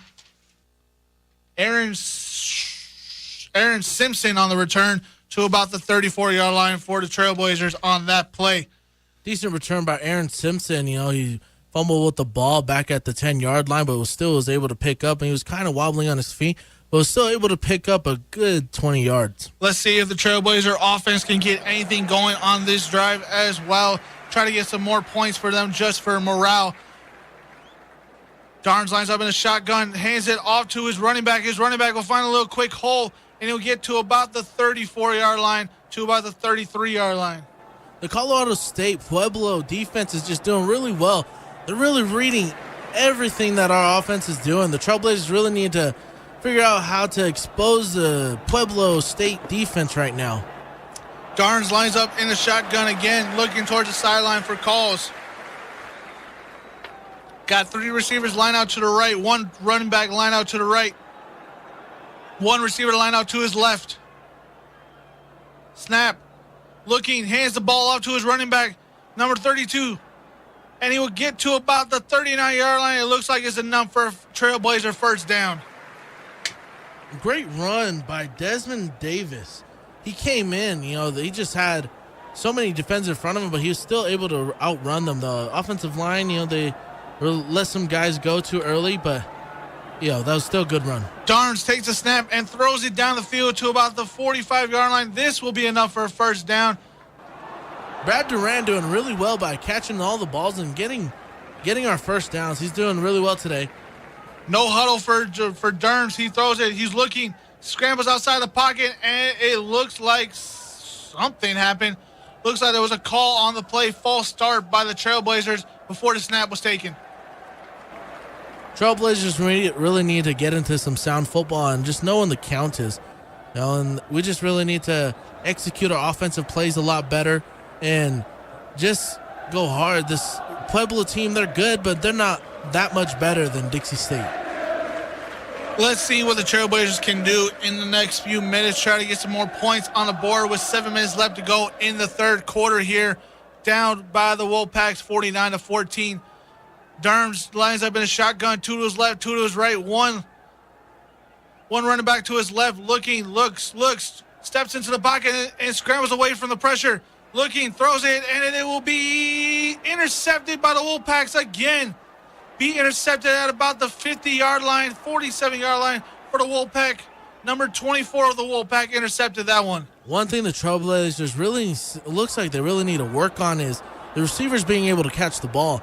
That was a great pass from Trent Darnes to his receiver, but it just went straight off his hands and was patted all up in the air. Easy for somebody to be able to pick up that interception. Darnes was trying to scramble in the pocket, trying to find somebody who was throwing the ball, and was batted in the air and just simply intercepted right there. Was probably trying to throw it to number 12 on the team. Megatron, we're starting to call a.k.a. Devin Osborne on the team. Edwards lines up in the shotgun for the Wolfpack, hands that ball off to his running back, Austin Missy, and he'll be met right back at the line of scrimmage there. No gain on the play for the Wolfpack. Great job by the defense. D-line really opening up that hole for linebacker Abraham Reinhardt to come in and fill up that hole and just meet the running back in the backfield. Brandon Edwards gained the signals from the line for the Wolfpack. Two tight ends on the line, two receivers out to both sides. Edwards hands the ball off to Missy. Missy will try to get up the line and will get nothing. He'll be met back at the line of scrimmage yet again and may have lost a yard on the play. The defensive linebackers are really stepping up for the Trailblazers. That was Shiloh Pritchard coming up with that ankle tackle. That he was the only one with him, and he did a good job on tackling that running back. Edwards looks towards the sideline for his calls. He will be lined up in the shotgun yet again. Two receivers out to his right, one receiver lined out to his left. Tight end on the line and running back in the backfield with him. Edwards looking around, ready for the play. Takes a snap, looking downfield, steps in the pocket, will throw it, and it is incomplete. His intended receiver was number 4 of the Wolfpack, and it will be 3 and out for the Wolfpack. A quick 3 and out for them. The Trailblazers really coming up on this series. The defense were coming at them hard. Every play sent in at least one linebacker on the blitz, and it really worked out on top for the Trailblazers. Let's see what the Trailblazers can do. The punt team comes out for the Wolfpack right here. Will the Trailblazers send everybody home to go get the punter, or will they be safe and just try to get a good coverage on the punt? They try to send everybody, and it will be flying. The ball will be marked down at about the 20-yard line for the Trailblazers. Let's hope that that Trailblazers offense can capitalize on this great defense. The defense is doing really well this second half, a lot better than the first half, and they're really causing plays to where the offense really can't do much on Pueblo. Hopefully, the offense is able to come back to the Trailblazers and do as well as the defenses. The Trailblazers trying to get something going on this drive with about 5:25 left to go in the third quarter. We're still in this third quarter, and this is starting to get a little ridiculous, I might say that. But the Wolfpack are on top, 49-14 on top of the Trailblazers. Let's see what Trent Darnes can do as a quarterback for this drive. He has 4 receivers lined out to his right, 1 running back lined out behind him. Darn takes the snap, hands it off to his running back. Will get up the hole, and that was looks like that's number 20. Jonathan Starks has yet another run for this Trailblazer team. That was great blocking up front. That center and left guard really opened up that hole for Starks to be able to run down and get about 8 yards. Starks lines up in the backfield yet again for the Trailblazers. Darn takes the snap, hands it off to Starks again, and will just be met at the line of scrimmage. May have gained 2 yards on it. He'll be down at the 28-yard line. The offense for the Trailblazers seems to be coming out at a fast tempo right now. Handed out the ball to Starks twice, and he almost got us the first down right now. Trent Darns lines up in a shotgun again, hands it off to Jonathan Starks, trying to fight for the first down. Did he get it? Saying right now he might be short. It might be 4th down and 1 for the Trailblazers. We'll see in a minute. The officials are trying to mark the ball. That play, Pueblo's defense really came in. They had a 3-man front and 4 linebackers, and they brought all 7 of them coming in, causing that contention in the backfield, not really giving Starks much room to run through. It'll be 3rd down. It'll be 4th down and just short for the Trailblazers. Darns lines up in the shotgun. 2 tight end lineup on the line. Takes a snap and he's trying to shove forward. And will he get the first down? Yes. It looked like he got the first down on that one. He reached the 30-yard line, and that's all he just needed for the play. Great job by the left side of the line. They really were able to push the defenders into the pocket that they were making for them. And Darms was able to see that left side open and got them a first down. Darms looking toward the sidelines for his call. Jonathan Starks will be the running back. Connor Smith will be the motion wide receiver to the right. Darns has 2 receivers lined up to the right, a tight end to the right. Jonathan Starks will line up on the left side, and Devin will be lined up on the left side. Darns takes a snap. He's trying to run forward, and it will be sacked back at the line. Try to do a little read option there, but nowhere to go for the Trailblazers. Unfortunately for the Trailblazers, the offensive line really let the defensive line overpower them on this play, causing no opening or no good looks for Darms to be able to see any open lanes at all. Darns will line up in a shotgun yet again. Trying to get the signal calls from the sideline. Get ready. Darns looking downfield. Will throw it to his running back, and it'll be slipping through his hands. Jonathan Starks had that play, had that ball in his hands, and he just let it slip through his hands. Great job by Pueblo defense by being able to cover all the receivers. That running back was wide open. If he would have caught that ball from Darms, he would have been alone and only had one guy to beat. 3rd down and 10 for the Trailblazers. Darns looks toward the sideline. 2:50 left to go in the 3rd quarter. Pueblo again in a 3-4. Darns has a bunch trip to his left. 1 receiver to line out to the right. Starks in at running back. Motions over receiver to the right. Darns takes the snap. Looking. Escapes the pocket. It'll be sacked back at the 15-yard line. That is not going anywhere for the Trailblazers on that drive. Oh, this time Pueblo rushed number 20, their corner. And he ran in and was able to get that sack on Darns. As we were talking, number 20 of the Wolfpack, that was Darius Williams. Darius Williams, the guy who returned the block field goal earlier in the game. Trailblazers punt team comes out on the field. Ball is snapped, kicked away. It is a really good kick. That ball was beautifully kicked and will land in the end zone for a touchback for the Trailblazers. Just want to say, great job to the punter, Josh Carlson. Doing really well today with his punts and kicking them deep and far. Trying to keep the Wolfpack away from the end zone as much as he can. Trying to keep it deep back there as much as he can for the Trailblazers. Let's hope that our defense comes just as strong as they did that last year's, hopefully stronger.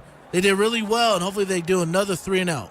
We'll take a quick, we'll not take a quick break. They're right back with the action. Edwards lines up in the shotgun yet again. Hands the ball off. No, he fakes it, throws it, looking around, scrambles outside the pocket, and it'll be brought down at the 20-yard line. Number 2, Shiloh of this defense gets yet another tackle for loss in the game. Great job by the defense and the linebackers on reading that coverage. They're able to come in hard and able to get that sack. Great job by Shiloh Pritchard. This defense really coming out strong in the second half. Hopefully they can keep up that momentum and not slow down. Wolfpack line up in the shotgun. One receiver to line out to the right and one receiver to line out to the left. Edwards hands the ball off to his running back. He escapes the pocket and he's running. Will he be met? No. To the 40, to the 30, 20, 10, 5. Touchdown, Pueblo. Yet another touchdown for the Wolfpack. Austin Missy, that'll be his second touchdown of the game. Austin Missy really has a great vision. He had a great outside block by his tackle, closing down the defensive end for the Trailblazers, not allowing him to be able to contain that outside. Missy just took advantage of that and ran as hard as he could. Unfortunately for the Trailblazers, the defense really needs to step up on their coverage. The safety even came down, but got blocked by a receiver. The offense for Pueblo, they really have a great heads-up offense. Yet another swinging gate for the Wolfpack for the PAT. PAT pending in a minute. Kick is up, and it is good for the Wolfpack. Make it 56-14. 106 left to go in the third quarter here for the Trailblazers. Hopefully the Trailblazers can really pick up. They still have a quarter left to kill this big lead. Hopefully they can score some touchdowns and maybe possibly come up with a win. I don't think they're going to get a win tonight. It's a little bit out of far reach for that one, but let's hope the Trailblazers can get some more points for a little more morale to get back home here and get ready for next week's season home opener. Great job by Colorado State Pueblo for coming out playing hard today. Got to give it to them. They played really hard and really fun.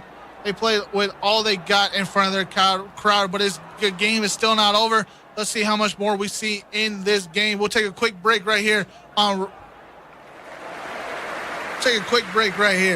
back to the action for DSU Athletics, brought to you by Ken Garff St. George Ford Lincoln. We now return you to Dixie State Athletics. Welcome back to Radio Dixie 91.3 for the broadcast of the first Dixie State football game of the season between Colorado State Pueblo and Dixie State Trailblazers. The Wolfpack on top 56-14 with about a minute left to go in the third quarter. Trent Darn lines up with two receivers to his right. Motions the ball, hands it off to number 32, CJ, and will get nowhere on that run. We'll meet met back at the 33-yard line of the line of scrimmage. Trent Darms really isn't capitalizing on their strength. The box was full. You saw that there was 8 people rushing in, yet there was no opt-out to a pass. Hopefully this time, they get a better read. Trent Darns lines up in the shotgun yet again. Lines up in an empty set. Has 3 receivers to his right, 2 receivers out to his left. Darns looking at the field, getting ready, set to take the snap. Takes the snap, looking down the field. Throws it down the field and is caught by receiver 84 of the team. He'll be pushed out of bounds at the 40-yard line. It'll be 3rd and 5 for the Wolfpack. Great look by Trent Darms, able to read that defense. He saw that they were packed on the inside and knew that he needed to do a pass. So he did a great pass to the tight end on the outside and was able to get 5 yards on that play. Trailblazers trying to get a snap before the end of the third quarter. It will not get off in time. At the end of the fourth quarter, the Wolfpack on top of the Trailblazers, 56-14. We'll be right back with the start of the fourth quarter here on Radio Dixie 91.3. To the public. It's back to the action for DSU Athletics, brought to you by Ken Garff St. George Ford Lincoln. We now return you to Dixie State Athletics. Welcome back to the start of the fourth quarter for the Trailblazers. They have the ball at about the 43-yard line here, trying to reach into Wolfpack territory right now, trying to get some more points on the board. 35-yard lines for them. They kick it off, actually, as a punt. Wow, I did not see that coming. It'll be about at the 44-yard line of the Pueblo Wolfpack side of the field. I just got to give props to the defense for the Trailblazers. they're really coming out hard this time. You know, so they get caught up on a few mistakes, but when they clean that up, they're going to be a pretty solid defense this year. Let's see what they can do for the rest of the season. This game's a little bit far out of reach, but let's see what they can do for morale. Wolfpack still lead 56-14 in this game. A.J. Thompson comes in as the quarterback for the Wolfpack. He lined up in a shotgun with number 22, Austin Missy, in the backfield with him. He has two receivers lined out to his right, a tight end on the line out to his left, and a receiver out to his left. Takes a snap, hands it off to him. Missy, he tries to cut back and will get as much as he can. He escapes away from a tackle and will get down to about the 50-yard line of the Trailblazers. Right now, Colorado State Pueblo putting in their number 2s and 3s for their whole offense. Right now they have at running back, number 22, Marcus Lindsay. Marcus Lindsay tries to get to about the 46-yard line after A.J. Thompson hands it off to him. Let's see what happens here. It's still running. They're trying to run the clock right now. 13:30 left on the clock here for the Wolfpack. Trailblazers still coming hard. Great defense. They're able to, get him. Able to stop him 2 yards past the line of scrimmage. A.J. Thompson lines up in a shotgun. Two tight ends on. Hands the ball off to Missy. Missy will meet at about the 44-yard line, about the 46-yard line. Let's see if that leads to a punt, or will the Wolfpack go for it? Our Trailblazer defense really needs to pick up on their speed, on their game speed. They're going pretty slow, and they need to really be more explosive with all the hits that they do. Wolfpack stay out there. Is 4th and 4 for them. A.J. Thompson lines up in a shotgun. Hands the ball off to his running back, Austin Missy, and will try to reach for the first down. Did he fumble the fall? Looks like he fumbled the football. Who got on top of it late? Did the Trailblazers get it, or did the Wolfpacks get it back? It will be Wolfpack's ball. Austin Missy looked like he fumbled it towards the end. Great job by the Trailblazer defense. Number 2, Shiloh Pritchard coming in again, causing another fumble. And great job by our defense on being able to recover it. There's a flag on the play. Let's see what the officials are saying. Was he down before the ball came out? And what is the flag for? The officials are scrambled in a huddle right now trying to figure out what's going on. Pueblo really showing a big presence up front in the trenches. They've been really controlling the line of scrimmage, offense and defensively. Hopefully Dixie State is able to see what they could do better so that they could be a powerhouse team like Pueblo. Looks like the Trailblazers will get the ball back after all. It'll be 12:47 left in the game with the Wolfpack leading 56-14.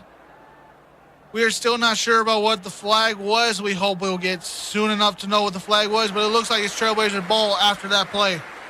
Defense for the Trailblazers really have some really good players on the team. We really have great talent.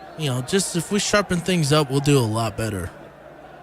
Trailblazers will line up at about the 33-yard line. It looks like about the 33-yard line. It looks like it was on the Trailblazers, probably for unsportsmanlike conduct after the play. Trent Darnes lines up in a shotgun. 3 to his right, 1 to his left.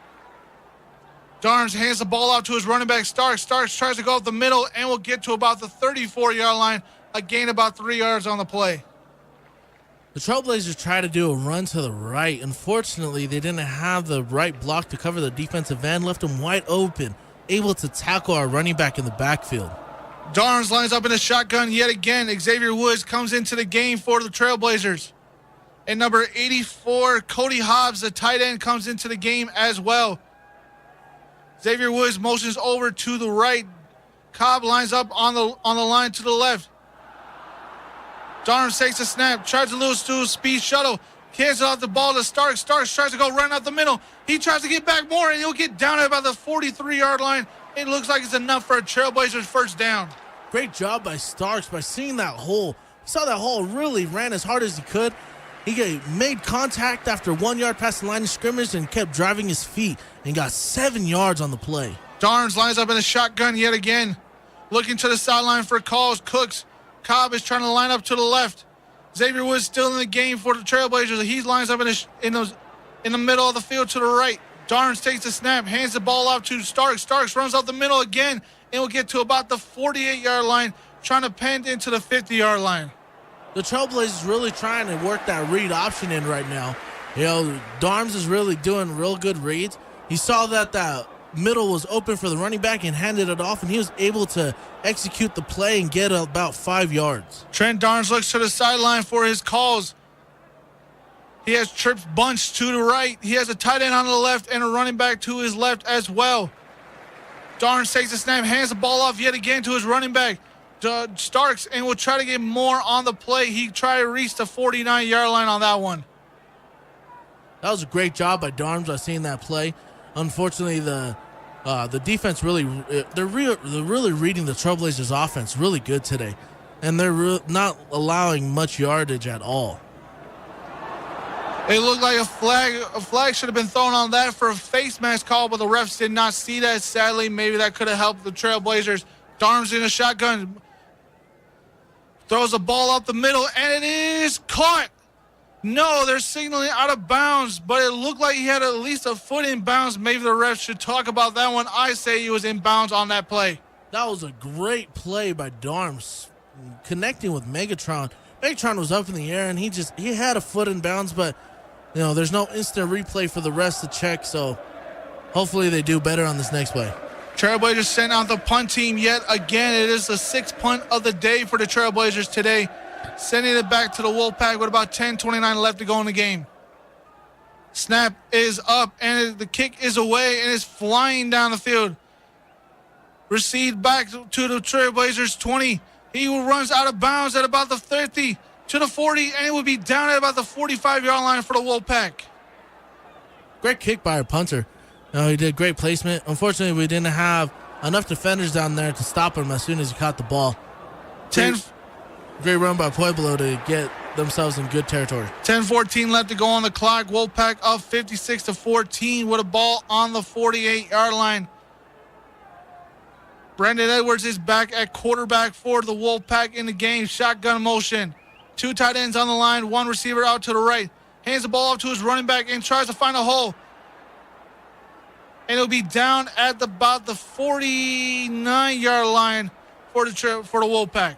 Again, great job by the defensive linebackers. The D-line, they all got sucked in, and there was a wide-open outside field, but Shiloh Pritchard came in from the inside linebacker, was able to stop that run. Wolfpack line up in a shotgun again. 1 receiver out to the right and 1 receiver out to the left. Run it up the middle, and it will be down at about the 39-yard line on that play. Good run by the Wolfpack, a gain of 15 on the play. Number 22, Marcus Lindsay, the 4th-string running back, came in and ran 15 yards straight down the middle. Great blocking by the offensive line. Defensive line, again, they just need to really bring their presence and really need to stick it to them and know that they're there.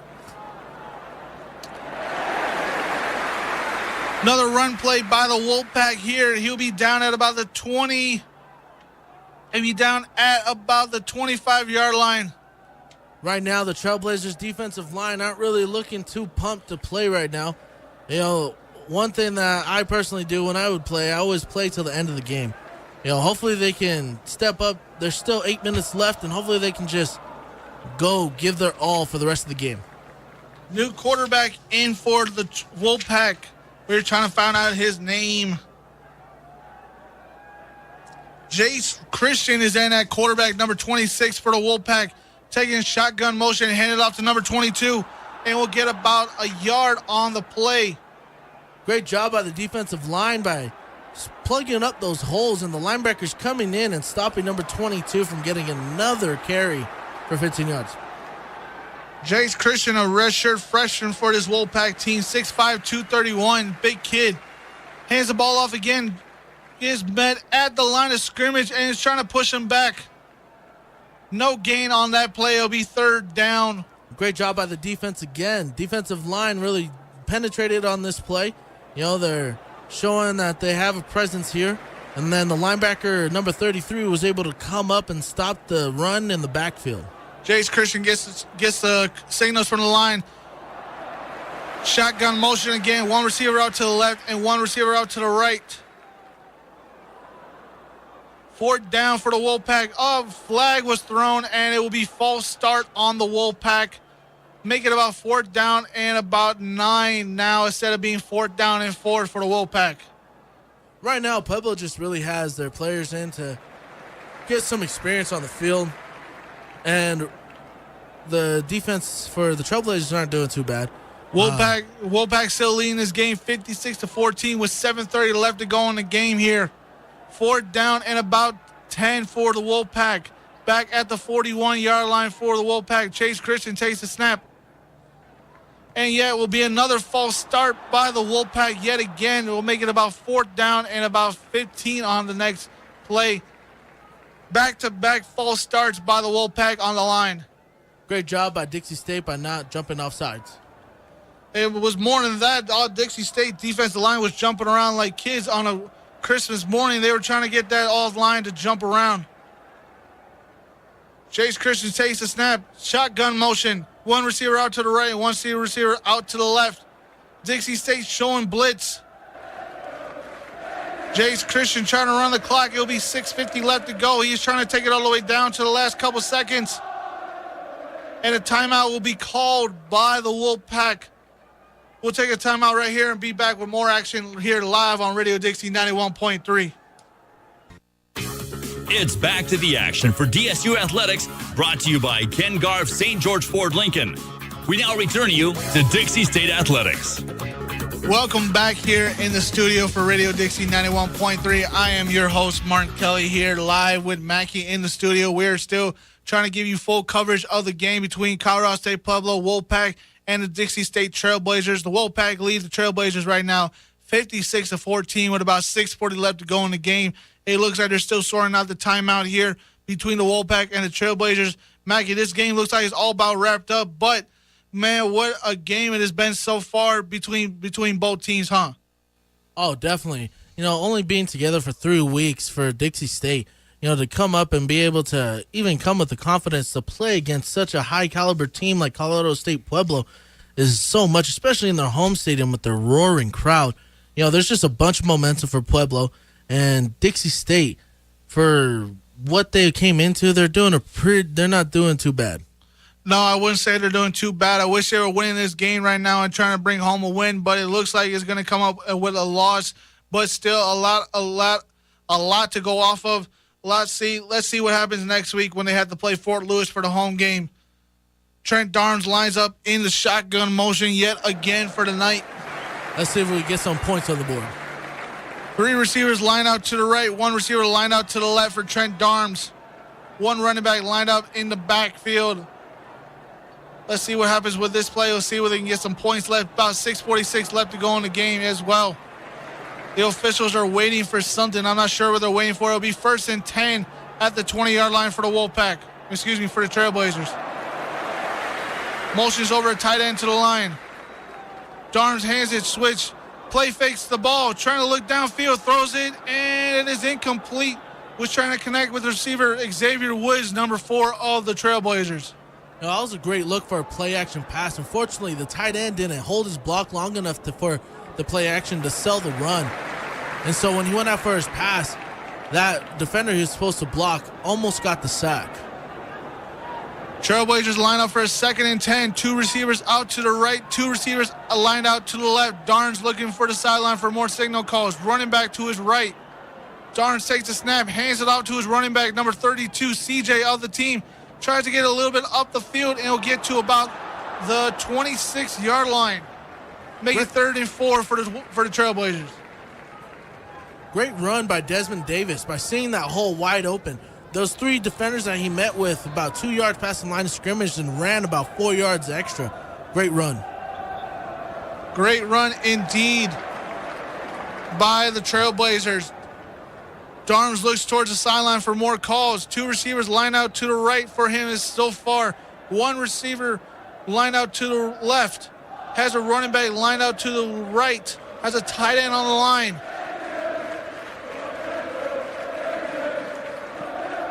Darns looking down the field, looking, throws it, and it was intercepted by the Wolfpack.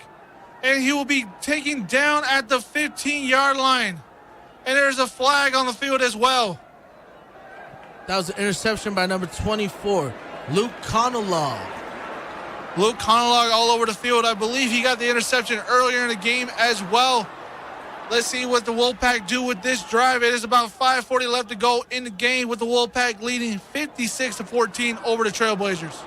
Right now, Pueblo is just playing some really sound football, really exposing Dixie State and capitalizing on all the mistakes that the Trailblazers are making.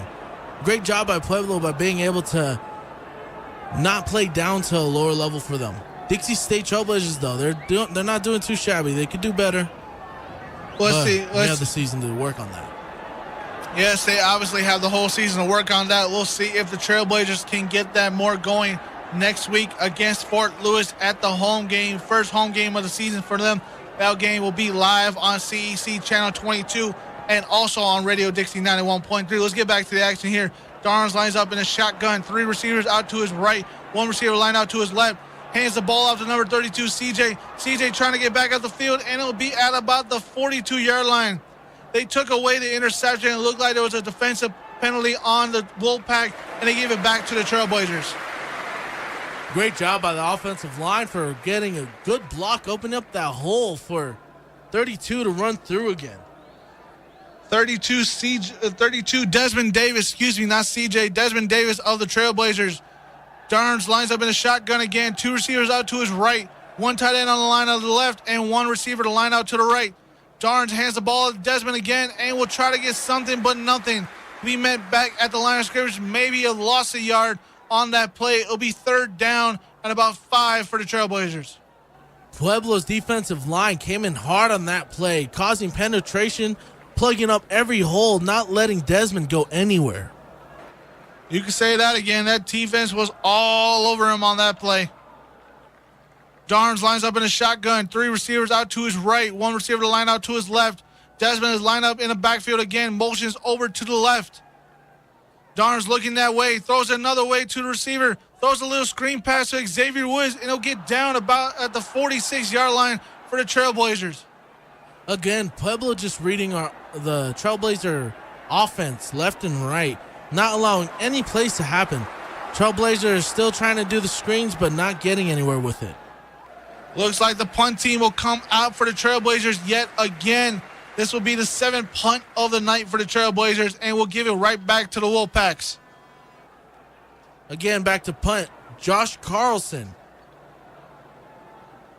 Punt team is out on the field. Motions over receiver. Punt team kicks it away, and it is flying down the field.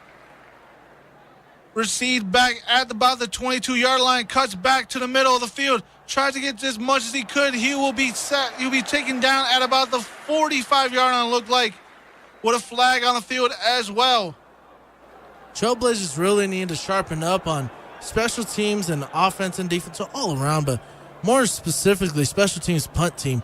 They've allowed way too many yards after the catch of the punt. The Gunners really need to execute that ball a lot more and need to get a lot faster, and as soon as he catches it, he should be met by a player. Most of the threes are coming now out for the Wolfpack, as it is a blowout by now, and it is going to be a win for the Wolfpack here against the Trailblazers of Dixie State. The Wolfpack still leads 56-14 over the Trailblazers with about 3 minutes left to go in the game.